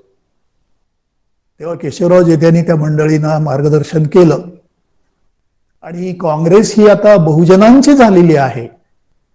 महात्मा गांधी आपले नेते आहेत, तेव्हा त्यांच्या नेतृत्वावर आणि त्यांच्या लढाईच्या तंत्रावरती विश्वास ठेवून तुम्ही मनामध्ये कोणत्याही प्रकारची आशंका न बाळगता काँग्रेसमध्ये सहभागी व्हा अशी भूमिका मांडली. केशवराव जेधे यांच्या बरोबर काकासाहेब गाडगीळ पण त्या परिषदेला गेलेले होते. पंजाबराव देशमुखांनी त्याला ऑब्जेक्शन घेतलं, हे काका कसा काय इथं हजर आहे. तेव्हा जेधेंनी म्हटलं की काका हा माझ्या इतकाच ब्राह्मणेतर आहे, तेव्हा तो आपलाच आहे, याबद्दल काही शंका बाळगू नये. आणि त्यावेळी पंढरीनाथ सीताराम पाटलांच्या पुढाकाराने मध्य भारत वऱ्हाड मधल्या ब्राह्मणेतर पक्षाने तातडीने काँग्रेसमध्ये सहभागी होऊन राष्ट्रीय चळवळीमध्ये प्रवेश करण्याचा निर्णय घेतला. 1940 साली काँग्रेस पक्षाच्या आदेशानुसार वैयक्तिक सत्याग्रहाची चळवळ झाली. केशवरावजी जेधे यांनी सासवड इथे वैयक्तिक सत्याग्रह केला. त्यामध्ये त्यांना 1.5 वर्षाचा कारावास भोगावा लागला. 42 साली चले जावचं आंदोलन सुरू झालं तेव्हा काँग्रेसचे प्रमुख नेते जे होते त्यांना सरकारने अगोदरच कारावासामध्ये ढकललं. जेध्यांना 20 महिने कारावासामध्ये राहावं लागलं. 1944 साली केशवराव जेधे कारावासामधून बाहेर आले आणि त्यानंतर त्यांनी काँग्रेस पक्षांतर्गत शेतकरी कामगार संघ जो होता त्याचं कार्य सुरू केलं. तेव्हा परिस्थिती अशी होती की ग्रामीण महाराष्ट्रामध्ये जनता अगदी हैराण झालेली होती. महायुद्धामुळे किंवा महायुद्धाचा परिणाम म्हणून महागाई प्रचंड वाढलेली होती. महाराष्ट्राच्या विविध भागामध्ये दुष्काळ पडलेला होता. प्लेगच्या साथीचा प्रादुर्भाव झाला. लोक हवालदिल झाले होते. तेव्हा लोकांच्या मध्ये जाऊन लोकांना दिलासा देणं, त्यांचे हक्क त्यांना एकत्रित करणं आणि त्या शेतकरी कामगार संघाची बांधणी करणं हे काम तब्बल 2 वर्ष केशवराव जेधेंनी केलं. 1946 साली पुन्हा राजकीय रंग बदलायला लागले. यवना महायुद्ध संपलेलं होतं. भारतामध्ये पण सत्तांतराची प्रक्रिया गतिमान होऊ लागलेली होती. तेव्हा राजकारणामध्ये असणाऱ्या दूरदृष्टीच्या धूर्त मंडळींना आता सत्ता येणार, स्वातंत्र्य येते, राजकीय सत्ता पण येते याची चाहूल लागली. आणि इतकी वर्ष ब्रिटिशांच्या वासाहतिक सत्तेविरुद्ध एक दिलानं लढणारे कार्यकर्ते यांच्यामध्ये बेदिली व्हायला सुरुवात झाली. काँग्रेसमध्ये गट निर्माण झाले आणि महाराष्ट्र प्रांतिक काँग्रेसच्या अध्यक्षपदाची निवडणूक लागली. यामध्ये गांधीवादी गटाचे नेते म्हणून शंकरराव देव, समाजवादी गटाचे नेते म्हणून रावसाहेब पटवर्धन आणि ब्राह्मणेतर गटाचे नेते म्हणून केशवराव जेधे असे 3 जण उमेदवार राहिले. केशवराव जेधे यांच्या उमेदवारीला काकासाहेब गाडगीळ यांनी जाहीर पाठिंबा व्यक्त केला. त्यामुळे या निवडणुकीमध्ये शंकरराव देव आणि रावसाहेब पटवर्धन यांचा पराभव करून केशवराव जेधे हे महाराष्ट्र प्रांतिक काँग्रेसचे अध्यक्ष झाले. 1946 ते 1948 या काळामध्ये ते प्रांतिकचे अध्यक्ष होते. 46 साली महाराष्ट्र प्रांतिक कायदे मंडळाची निवडणूक झाली. या निवडणुकीच्या वेळी उमेदवार निवडीमध्ये जेधे गाडगीळ यांना काही फारशी विचारणा करण्यात आलेली नव्हती आणि निवडणुकीमध्ये काँग्रेस पक्षाला बहुमत मिळाल्यानंतर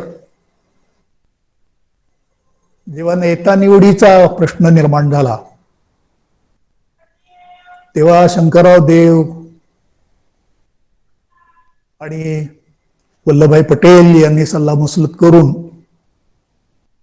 बाळासाहेब खेरांना पुन्हा नेतेपदी निवडलं. केशवराव जेधेंना ही निवड मान्य नव्हती.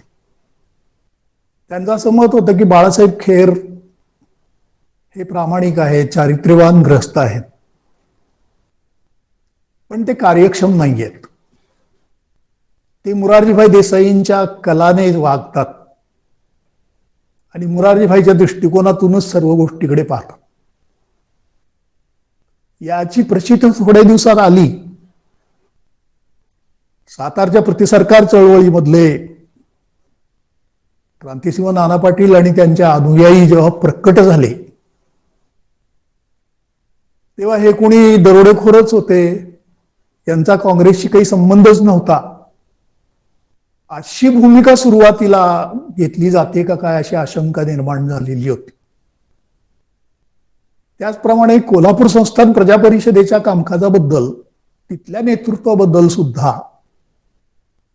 ते मंत्रिमंडळ बरखास्त करून तिथं जो प्रशासक नेमण्यात आला, या नेमणुकीमध्ये सुद्धा मोरारजीभाईंनी जो दृष्टिकोन ठेवलेला होता याला केशवराव जेधे यांचा विरोध होता. केशवराव जेधे यांची खरं म्हणजे दक्षिणी संस्थानामधल्या चळवळीच्या बाबतीत सहानुभूती की तिथल्या प्रजापक्षाला सहकार्य करण्याची भूमिका होती. कोल्हापूर, बुधगाव, फलटण या संस्थानाच्या प्रजापक्षाची पाठराखण करण्याचं काम केशवराव जेधेंनी केलेलं होतं. पण मुंबई प्रांतामध्ये शासन आणि पक्ष संघटना यांच्यामधला संघर्ष वाढत गेला.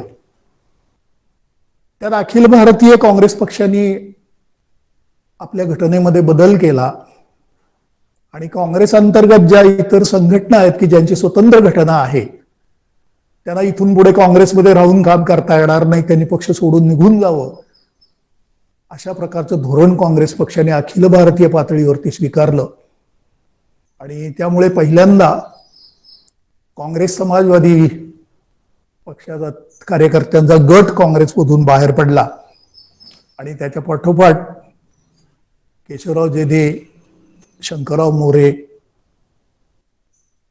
तुळशीदास जाधव, काकासाहेब वाघ वगैरे ही मंडळी बाहेर पडली आणि त्यांनी 13 मे 1948 महाराष्ट्रामध्ये शेतकरी कामगार पक्षाची स्थापना केली.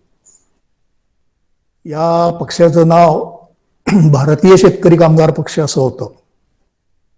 खरं म्हणजे तो अखिल भारतीय पक्ष वगैरे काही नव्हता. हा पक्ष स्थापन झाला तेव्हा संस्थापक जेधे मोरे जाधव त्यांनी फार मोठी स्वप्न उराशी बाळगलेली होती. केशवराव जेधेंच्या कारकिर्दीमधला जेधे गाडगीळ पार्टनरशिपचा एरा 48 साली संपला आणि शेतकरी कामगार पक्षाच्या स्थापनेबरोबरच जेधे मोरे संयुक्त नेतृत्वाचा कालखंड सुरू झाला. पक्ष स्थापन होताना शेतकरी कामगार पक्षाच्या धुरीणाला असं वाटत होतं की काँग्रेस पक्षामधून कार्यकर्त्यांची रीग लागेल एका पक्षात यायला, आपल्या पक्षाची अल्पावधीत ताकद वाढेल आणि पहिल्या निवडणुकीमध्ये आपण प्रचंड यश मिळवू, काँग्रेस पक्षाची धुळदाण उडवून देऊ. पण निवडणुका झाल्या, शेतकरी कामगार पक्षाला दारुण अपयश मिळालं. खुद्द केशवराव जेधेंचा पुणे लोकसभा मतदारसंघातून पराभव झाला. मुंबई प्रांतिक कायदे मंडळामध्ये फक्त 13 सदस्य शेतकरी कामगार पक्षाचे निवडून आले. यामुळे केशवराव जेधेंचा स्वतःचा तर भ्रमनिरास झालाच, त्यांच्या मनामध्ये निराशा दाटली, एक प्रकारचं त्यांना वैफल्य आलं आणि आपल्याच पाठीराख्याने, आपल्याच सहकार्याने आपल्याला फसवलं, आपला विश्वासघात केला अशी त्यांची भावना झाली. जेधे आणि मोरे यांच्यामध्ये वैचारिक मतभेद पण होऊ लागले. शेतकरी कामगार पक्षामधले जे नेते मंडळी होती त्याच्यामधले शंकरराव मोरे हेच फक्त इंटेलेक्च्युअल म्हणता येतील असे विचारवंत होते.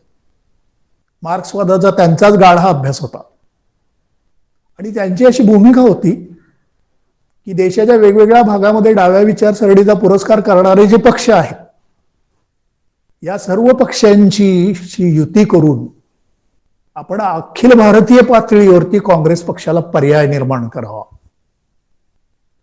केशवराव जेधेंना ही भूमिका काही पटली नाही. ते म्हणाले की आपण जरी आपल्या नावामध्ये भारतीय शेतकरी कामगार पक्ष असं म्हणत असू तरी आपला पक्ष हा मराठी भाषिक प्रदेशापुरता मर्यादित आहे. तर या प्रदेशापुरता आपण आपली शक्ती वाढवूया, काम करूया, लोकांचा विश्वास संपादन करूया. तर ते काही शक्य झालं नाही. शंकरराव मोरे यांचं अत्यंत अहंकारी आणि तुसडा असं नेतृत्व होतं.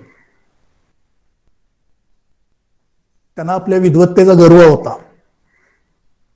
ते इतरांची हेटाळणी करत असत. त्यामुळेच क्रांतिसिंह नाना पाटील, नवजीवन संघटनेचे कार्यकर्ते हे पक्षामधून बाहेर पडलेले होते आणि केशवराव जेधे जवळ आणखीन शंकरराव मोरे यांच्यामधले मतभेद वाढल्यानंतर 1954 साली केशवराव जेधेंनी स्वतः स्थापन केलेल्या शेतकरी कामगार पक्षाचा त्याग करण्याचा निर्णय घेतला.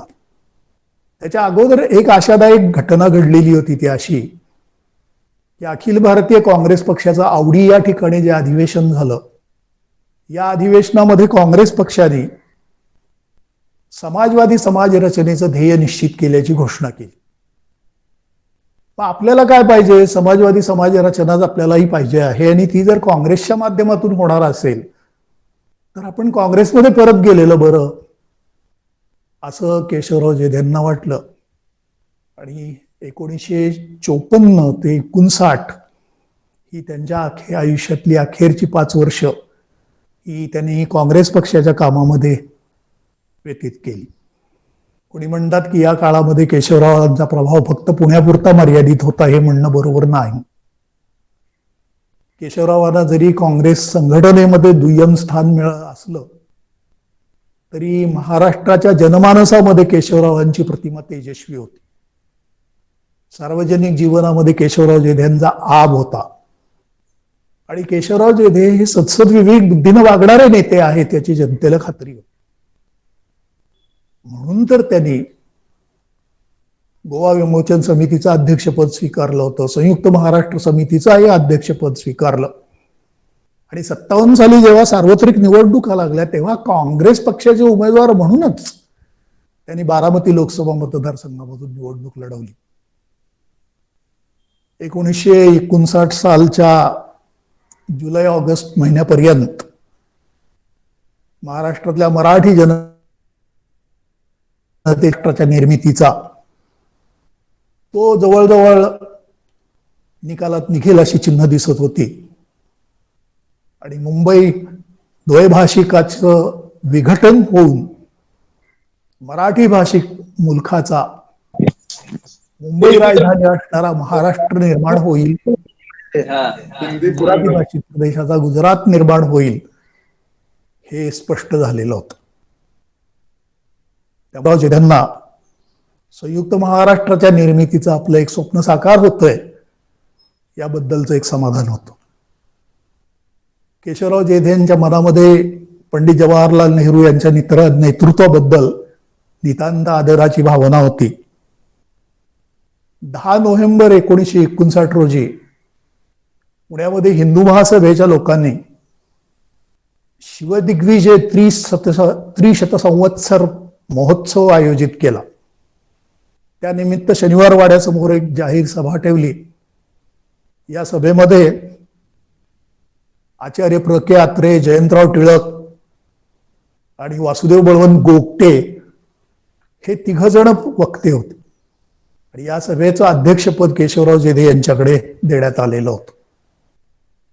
केशवराव जेधे नुकतेच आजारातून बरे झालेले होते, पण त्यांना या सभेबद्दल फार उत्साह वाटत होता. त्यांनी सभेला निघतानाच घरी सांगितलेलं होतं आपल्या मित्र सहकार्यांना की आज मी आचार्य अत्रेंची चांगली कान उघाडणी करणार आहे. जेधे शुक्रवार पेठेतल्या जेधे मॅन्शन पासून शनिवार वाड्यापर्यंत चालत गेले. आणि या सभेमधली भाषणं झाल्यानंतर अध्यक्षीय समारोप करायला जेधे उठले. ते म्हणाले, आचार्य अत्र्यांसारखा एवढा सुप्रसिद्ध वक्ता या सभेत बोलणारा असताना सुद्धा आज एवढी तुरळक गर्दी कशी काय? 56 साली म्हणाले पुण्यामध्ये रेसकोर्सला जवाहरलाल नेहरूंच्या सभेला जेवढे लोक होते त्यापेक्षा जास्त उपस्थितीचा उच्चांक आचार्य अत्र्यांच्या सभांनी नोंदलेला होता.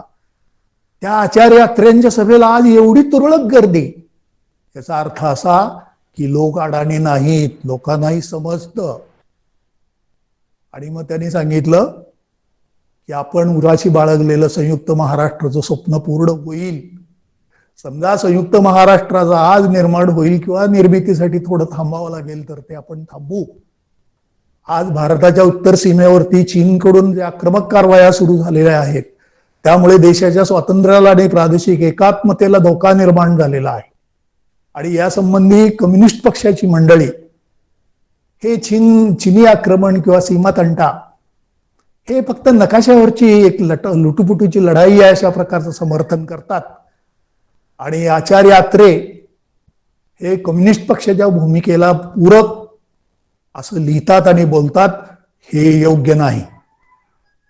बरोबर 300 वर्षापूर्वी अफजल खान हा परकीय आक्रमक स्वराज्यावरती चालून आला, तेव्हा मावळखोरामधल्या सामान्य मराठी बांधवांनी छत्रपती शिवाजी महाराजांच्या पाठीशी आपलं एक बळ एकवटलं आणि परकीय आक्रमकाचा निपात केला. तसंच आज आपण सगळ्यांनी आपले पक्षभेद विसरून पंडित जवाहरलाल नेहरूंच्या पाठीशी उभा राहिलं पाहिजे. शिवाजी महाराजांनी अफजल खान ह्या परकीय आक्रमकाचा नायनाट केल्यामुळं महाराष्ट्राचं स्वराज्याचंच नव्हे तर देशाच्या स्वातंत्र्याचं रक्षण झालं. आज नेहरूंच्या पाठीशी उभा राहून आपल्याला तेच काम करायचं आहे. तेव्हा आचार्य आत्र्यांना मी असं सुचवीन की त्यांनी कम्युनिस्ट पक्षाच्या कच्छपी जाऊन त्यांच्या धोरणाची भलावण करणं सोडून द्यावं आणि देशाच्या हिताचं काय आहे या दृष्टीने आपली भूमिका ठेवावी. बोलता बोलता जेध्यांचा आवाज उंचावला, त्यांचा रक्तदाब वाढला. अध्यक्षीय समारोपाचं भाषण संपवून ते खाली बसले आणि ते मूर्छित होऊन पडले. तेव्हा आचार्य आत्रे आणि इतरांनी त्यांना खाजगी रुग्णालयामध्ये दाखल केलं.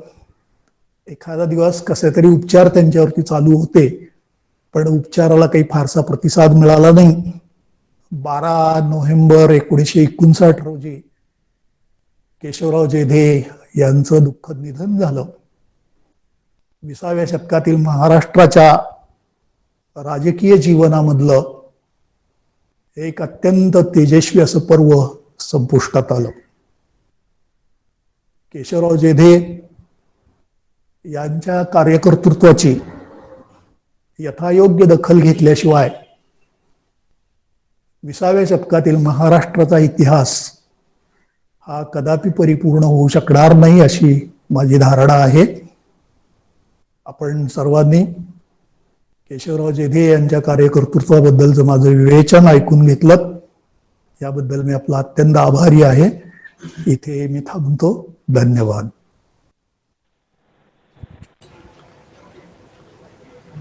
धन्यवाद सर. मी शिवाजी पाटील. भोसले सरांनी अत्यंत सविस्तरपणे या ठिकाणी मांडणी केलेली आहे. यानंतर अध्यक्ष माननीय किशोर बेडकाळ सर बोलण्यापूर्वी 5 ते 10 मिनिटं चर्चेसाठी किंवा काही प्रश्न असतील तर सहभागींनी ते विचारावेत अशी विनंती आहे. सर एक प्रश्न विचारू. पारेकर सर विचारा. या सगळ्या घडामोडीमध्ये यशवंतराव चव्हाण साहेबांचा काय रोल होता? काय कार्यकर्ता म्हणून किंवा नेता म्हणून कुठल्या याच्याशी संबंधित होते? यशवंतराव चव्हाण साहेबांनी अत्यंत सावध असा पवित्रा घेतलेला होता. शेतकरी कामगार पक्षाची स्थापना करण्यासाठी ज्या बैठका झाल्या त्या फोन कुठला तरी वाजतोय. हा येतोय सर आवाज. भोसले सर येतोय आवाज, बोला. नाही, मला डबल आवाज येतोय. आणखी कोणाचा तरी फोन येतोय. यशवंतरावांनी एके ठिकाणी असं म्हटलं होतं की राजकारणाकडे वाटचाल करणं म्हणजे गर्दीतून मार्ग काढण्यासारखं. खळ्याला बसतात, कुणाला कोपर खळ्या द्याव्या लागतात. हे दुसरा कोणी आपल्याला ढकलतो, आपण दुसऱ्याला ढकलून पुढे जायचं असतं. म्हणजे केशवराव जेधे या चारवामध्ये असणार महत्व आणि राष्ट्रीय चळवळीमधलं त्यांचं मोठं योगदान हे चव्हाणसाहेब जाणून होते. मला असंही वाटतं की महाराष्ट्रामध्ये जे बहुजनवादी राजकारण आकाराला आलं, या प्रक्रियेमध्ये महर्षी विठ्ठलरामजी शिंदे, केशवराव जेधे आणि त्याची परंपरा पुढे चालणारे यश चव्हाण. ठीक आहे. सूर्य सर, अकली कॉलेज, आपण काय प्रश्न विचारणार आहात काय? आणि मार्गदर्शक मुसाळकर आणि भोसले बंधू जवळपास 1.25 तासापेक्षा जास्त काळ अतिशय संयतपणे, सुसूत्रपणे अरुण भोसले यांचं व्याख्यान ऐकण्याची संधी मलाही या केंद्रामुळे. एखादा इतिहासकार, अर्थात ते इतिहासाचे अभ्यासक आहेत आणि इतिहासकारही आहेत, ऐतिहासिक तथ्य, तार्किक क्रम, सण, तारखा आणि त्याच्याशी समन्वय राखणारा विश्लेषणाचा आशय, अशा पद्धतीनं अरुण भोसलेंचं व्याख्यान आत्ता झालेलं आहे. ही सगळी त्या व्याख्यानाची वैशिष्ट्ये आहेत. याचं कारण ते इतिहासाचे अत्यंत साक्षेपी असे अभ्यासक आहेत आणि कोणत्याही अस्मिता निष्ठेने भारलेले नाहीत. आजच्या घडीला अशा इतिहासाच्या अभ्यासकांची गरज आहे की जो अत्यंत रास्तपणे आणि ज्याला आपण संयमाने म्हणू, तर्काची, तथ्यांची मांडणी करेल आणि निष्कर्षाला पोचेल. आणि या कसोटीवर भोसले यांचं व्याख्यान पुरेपूर उतरलेलं आहे असं मला वाटतं. ही एक पर्वणी होती माझ्यासाठी सुद्धा. केशवराव जेध्यांच्या साहित्याचा म्हणण्यापेक्षा कार्याचा काही एक अभ्यास करण्याचा योग यावर्षी मलाही आला. या निमित्ताने काही ठिकाणी बोलण्याचाही प्रसंग आला. बहुतांशी जे अरुणजींनी आता मांडलं त्याच्या पलीकडे हे नाही. आणि साधारणतः अरुणजींनी, ज्याला आपण राजकीय दैनंदिनीच म्हणू, केशवराव जेधेंच्या कार्याची ती दैनंदिनीच आपल्यापुढे सादर केलेली आहे. मला याच्यामध्ये भर घालण्यासारखे 1-2-3च मुद्दे सुचतात, तेवढे सांगून मी थांबतो, कारण अध्यक्षीय मनोगताला मर्यादा असते. एक म्हणजे ज्याचा उल्लेख त्यांनी केला पुणे पालिकेतल्या ठरावांचा, विशेषतः पूर्वास्पृश्यांना पाण्याचे हौद मोकळे व्हावेत यासाठीचा, तो ठराव याच्या गटाने मांडला हे जरी खरं असलं तरी सुद्धा मुंबई प्रांतिक कायदे मंडळाचा तो धोरणात्मक निर्णय होता. आणि तो निर्णय असल्यामुळे त्या निर्णयाशी सुसंगत असं केशवरावांचं वर्तन होतं आणि पुणे पालिकेचं वर्तन मात्र त्या निर्णयाशी सुसंगत नव्हतं. या अर्थाने, एका अर्थाने तत्कालीन शासनाचं धोरण पुणे पालिकेनं अमान्य केल्याचं एक चित्र त्याच्यातनं निर्माण झालेलं आहे. केशवरावांना झालेला त्रास किंवा राग आलेला हे समजू शकतो. त्याचं कारण हे आहे की सरकारने ठरवलेल्या धोरणाच्या सुद्धा विरोधात जाण्याची शक्ती पुण्यातल्या सनातनी वर्तुळामध्ये त्या काळात दिसली. आणि योगायोगाने म्हणा, दुर्दैवाने म्हणा, सुदैवाने म्हणा, हे पुन्हा ब्राह्मेतरांच्या मधले टिळकपंथीयच होती. त्याच्यामुळे एका अर्थानं केशवरावांची भूमिका ही काळाला जास्त अनुकूल असणारी भूमिका होती. दुसरं, मुलींच्या शिक्षणाबद्दलचा सुद्धा जो सभा झाली त्याच्यामध्ये नची केळकरांच्या मुलीनं केळकरांना विरोध करून तिथे समोरच ठरावाच्या बाजूनी भाषण केलं आणि मुलींना शिक्षण द्यायला पाहिजे अशी ठामपणे भूमिका घेतली. या घटना जर पाहिल्या तर पुण्यातलं सगळं सनातनी वर्तुळ हे काळाच्या दृष्टीनं ठप्प झालेलं आणि हितसंबंधाच्या दृष्टीनं वर्चस्वाच्या दिशेनं चाललेलं असं दिसतं. आणि केशवरावांची भूमिका काळाला अनुकूल असणारी भूमिका दिसते. केशवरावांच्या व्यक्तिमत्वाचं मला जाणवलेलं एक आणखीन वैशिष्ट्य असं होतं, तर उदाहरणार्थ आपण ब्राह्मणेतर ही संकल्पना एक होमोजिनियस किंवा युनिफॉर्म आहे असं मानून चालतो, ते काही मला मान्य नाही आहे. ती तशी नाही आहे मुळामध्ये. आणि त्याच्यामध्ये सुद्धा जातींची एक उतरंड आहे, वर्चस्वाची एक भावना आहे. आणि या भावनेचा प्रत्यय कुठे आला? पुणे पालिकेतल्याच पाण्याच्या ठरावाच्या निमित्ताने त्याच्यानंतर दुसऱ्या तिसऱ्या दिवशी पुण्यातल्या वर्तमानपत्रामध्ये टिळकपंथीय मराठी समाजातल्या लोकांनी जे लिहिलेलं आहे या ठरावांच्या अंगाने आणि एकूण मराठीतल्या संबंधाने, ते पाहिलं तर ब्राह्मणेतर हा शब्द वापरताना सुद्धा ही त्यातली एक जी सूक्ष्म अशी हे आहे छटा, ती आपण लक्षात घेतली पाहिजे असं मला वाटतं. कारण केशवरावांच्या काळामध्येच आणि विशेषतः ब्राह्मणेतर राजकारणाच्या त्यांच्या पर्वामध्ये ब्राह्मणांना सहकार्य करायचं का, ब्राह्मणांचं सहकार्य घ्यायचं का, ब्राह्मणांविषयी काय भूमिका ठेवायची, याच्याविषयीच्या चर्चा झालेल्या आहेत. आणि त्या सगळ्या चर्चांमध्ये केशवराव व्यापक भूमिकेकडे सतत आपलं लक्ष वेधत आहेत.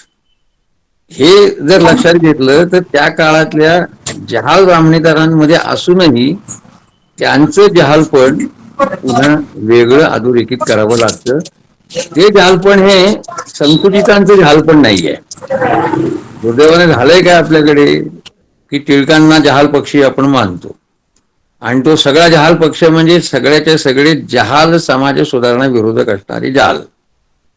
त्यामुळे जहाल म्हणजे सुधारणा विरोधक असं कुठेतरी समीकरण होण्याची शक्यता पण निर्माण होते. केशवराव जहाल होते पण सुधारणांचे विरोधक नव्हते आणि केशवरावांच्याच बरोबर असणाऱ्या अनेक जणांच्या मधले जहाल हे सुधारणांची विरोधी भूमिका घेणारे सुद्धा होते. या पार्श्वभूमीवर केशवरावांचं नेतृत्व हे वेगळं आणि उठून दिसतं असं मला वाटतं.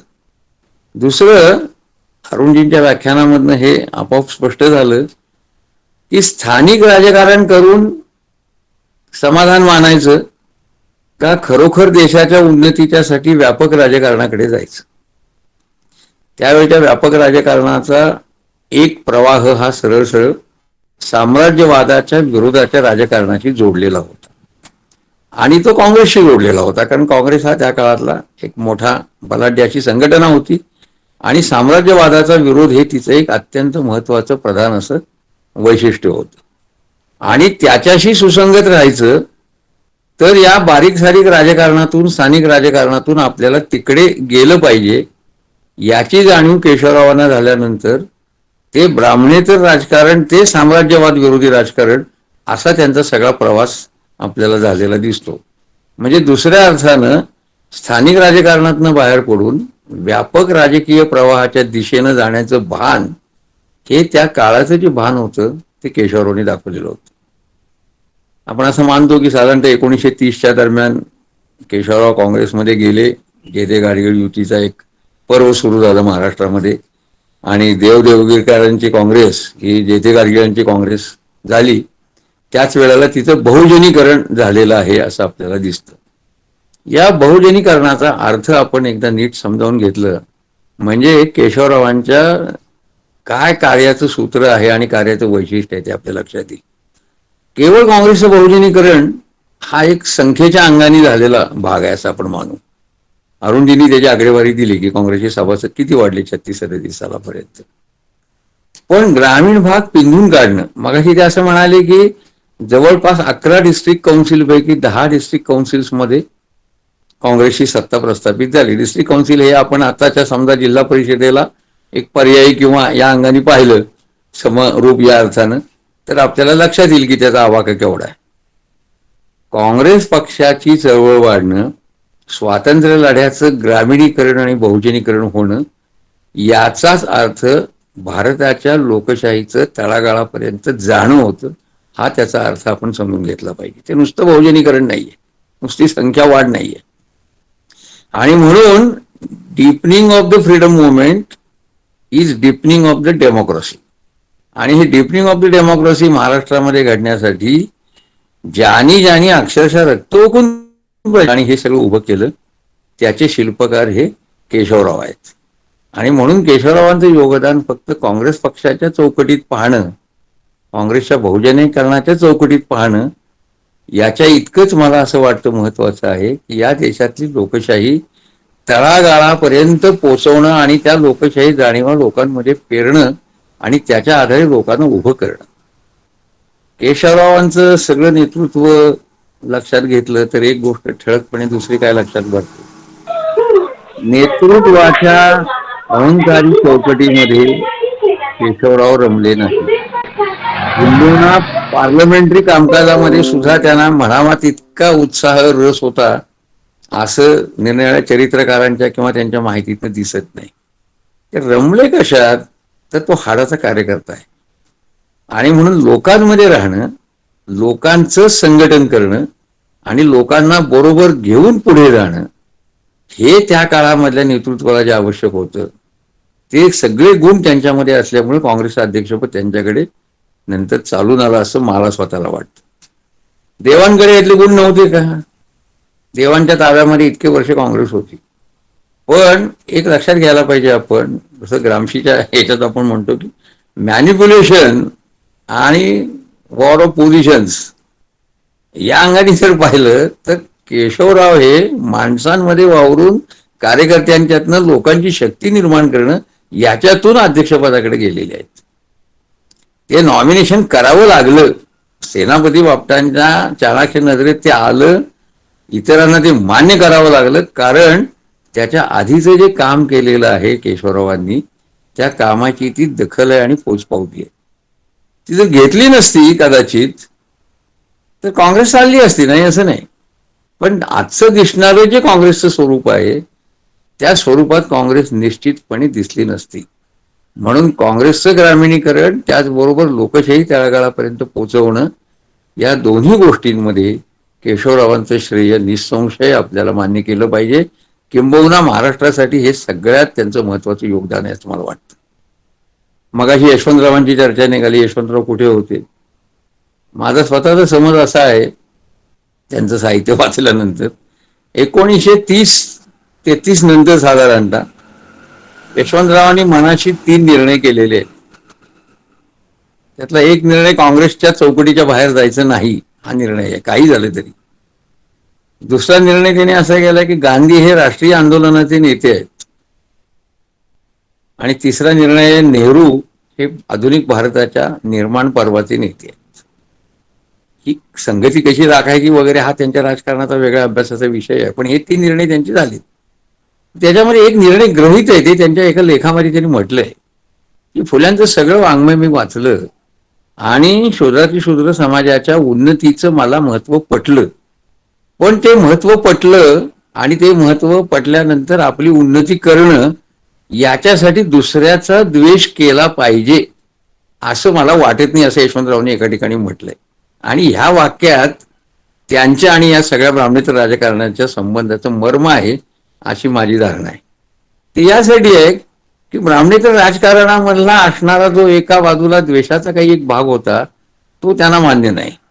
दुसऱ्या बाजूनी बोलायचं तर आपली रेग मोठी करण्यासाठी दुसऱ्याची रेग पुष्टायची नाही किंवा दुसऱ्याची रेग छोटी करायची नाही, या पद्धतीचं त्यांचं वर्तन आपल्याला दिसतं. आणि म्हणून आपली उन्नती करण्यासाठी आपण प्रयत्न केले पाहिजेत. ते काळाला या दोन्ही स्वातंत्र्याचं आणि त्याच्यातून शेतकरी, शूद्र समाज यांच्या हिताच्या बांधिलकीच्या दृष्टीतनं घेतलेले हे निर्णय असल्यामुळं त्या निर्णयाकडे त्या चौकटीतनं पाहिलं पाहिजे, नाहीतर जे त्यांच्यावर अन्याय होण्याची शक्यता आहे. एका फार चांगल्या व्याख्यानाचा लाभ या निमित्ताने झाला, तुम्हाला झाला तसा मलाही झाला. मी अरुणजींना माझ्या वतीनं धन्यवाद देतो आणि या सत्राचं अध्यक्षपद मला दिल्याबद्दल मी संयोजकांचे आभार मानतो आणि थांबतो. धन्यवाद. शिवाजी विद्यापीठामधील गांधी अभ्यास केंद्राच्या वतीने प्राध्यापक चौसाळकर सर यांनी डॉक्टर उषा मेहता स्मृती व्याख्यानमाला की स्पॉन्सर केली आणि त्यांच्या नावानं ही व्याख्यानमाला सुरू केली. आणि या व्याख्यानमालेमध्ये आज इतिहासामधील अत्यंत खोल अभ्यास असणारे आमचे सर्वांचे गुरु डॉक्टर भोसले सर यांनी अत्यंत शांतपणे, त्यांची ती पद्धतच आहे, ऐतिहासिक आणि विश्लेषणात्मक पद्धतीने मांडणी केली. तत्कालीन असणारे ब्राह्मण, ब्राह्मणेतर, सत्यशोधक चळवळ यांच्यामधील असणारे जे द्वंद्व आहे त्या द्वंद्वाविषयी परखड अशी चिकित्सा केली आणि केशवराव जेधे यांचे 20व्या शतकामधील महाराष्ट्रामधील योगदान आणि त्यामुळे महाराष्ट्राची झालेली जडणघडण यावरती अतिशय चांगल्या पद्धतीनं प्रकाश टाकला आणि एक 1.25 ते 1.5 तास या ठिकाणी हे व्याख्यान त्यांनी दिले. त्याबद्दल गांधी केंद्राच्या आणि शिवाजी विद्यापीठाच्या मार्फत मी त्यांचे हार्दिक आभार मानतो. या कार्यक्रमाचे अध्यक्षपद बेडक्याळ सर यांनी स्वीकारले आणि जेधे यांच्या व्यापक राजकारणाची आणि लोकशाहीला पूरक कशी त्यांची मांडणी होती याविषयी अत्यंत मार्मिक अशी टिप्पणी बेडक्याळ सर यांनी केली आणि त्यांनी सुद्धा पाठीमाग जो केशवराव जेधे जन्मशताब्दी निमित्त जी व्याख्यानमाला झालेली होती त्यामध्ये चौसाळकर सर बेडक्याळ सर यांचेही त्यामध्ये व्याख्यान झालेले होते. त्यांनी अध्यक्षपद स्वीकारले आणि थोडक्यामध्ये अत्यंत चांगलं अशा पद्धतीची मांडणी केली. त्याबद्दल मी त्यांचेही आभार मानतो. विशेष आभार म्हणजे चौसाळकर सरांचे विशेष आभार मी या ठिकाणी मानतो, कारण व्याख्यानमाला कोणाच्या नावानं सुरू करायची याला सुद्धा अतिशय महत्व असतं. ज्येष्ठ गांधीवादी नेत्या उषा मेहता आणि सरांच्या त्या गाईड सुद्धा होत्या, त्यांच्या नावाची व्याख्यानमाला सुरू करावी, आपल्या गुरुच्या नावाची व्याख्यानमाला सुरू करावी ही विशेष VN शिंदे सर हेही या ठिकाणी उपस्थित राहिलेले आहेत, त्यांचेही मी आभार मानतो. इतरांची नावं घेण्यापूर्वी गांधी अभ्यास केंद्र ची स्थापना राज्यशास्त्र विभागामध्ये चौसाळकर सर यांच्या नेतृत्वाखाली झाली आणि पुढे ती सक्षमपणे पाटील मॅडम यांनी ती परंपरा पुढे चालू ठेवलेली आहे आणि अशा प्रकारे सातत्यानं वैयक्तिक त्यांनी प्रत्येकाला लिंक पाठवण्यापासून सहभागी होण्यापर्यंत सातत्याने ते कार्यरत आहेत. त्यामुळे आज जवळपास 127 सहभागी यामध्ये सहभाग नोंदवला. त्यामुळे मी पाटील मॅडम यांचेही विशेष आभार मानतो. या कार्यक्रमामध्ये अनेक मान्यवर उपस्थित होते आहेत. त्यामध्ये प्राध्यापक माननीय अरुण खोरे सर, त्याचबरोबर पारेकर मॅडम आणि पारेकर सर, अवनीश पाटील, प्राध्यापक अरुण शिंदे, प्राध्यापक TS मोरे बार्शी, त्याचबरोबर नागोराव कुंभार जे विचारशलाका मासिकाचे संपादक आहेत तेही या ठिकाणी उपस्थित होते. शिवाजी विद्यापीठामधील प्राध्यापक कृष्ण महाजन सर, त्याचबरोबर जवळकरांनी ज्या पद्धतीने देशाचे दुश्मन हे पुस्तक लिहिलं त्याच धर्तीवरती देशीवादाचे दुश्मन हे पुस्तक लिहिणारे प्राचार्य डॉक्टर अशोक बाबर कवठेमंकाळ, त्याचप्रमाणे प्राचार्य विजयराव नलवडे सातारा, प्राध्यापक केशवराव हरेल, विनायक कांबळे इचलकरंजी, संजय साठे सर, दिनकर झिमरे, विजय मांडके, त्याचप्रमाणे जयंत दिवाण सर, ऋतुराज बुवा आणि महाराष्ट्रामधून अनेक मान्यवर या ठिकाणी उपस्थित राहिले. आपण सर्वांनी अत्यंत चांगल्या पद्धतीनं या व्याख्यानाचा लाभ घेतला आणि हे व्याख्यान अत्यंत यशस्वी पद्धतीने या ठिकाणी पार पडलेलं आहे. मी सर्वांचे पुन्हा एकदा आभार मानतो. गांधी केंद्रामधील सर्व स्टाफ आणि शिवाजी विद्यापीठामधील सर्व तांत्रिक किंवा मदत करणाऱ्या सर्व सहकार्यांचे मी आभार मानतो. सर्वांना दीपावलीच्या शुभेच्छा देतो आणि हा कार्यक्रम या ठिकाणी संपला असं जाहीर करतो. नमस्कार, धन्यवाद.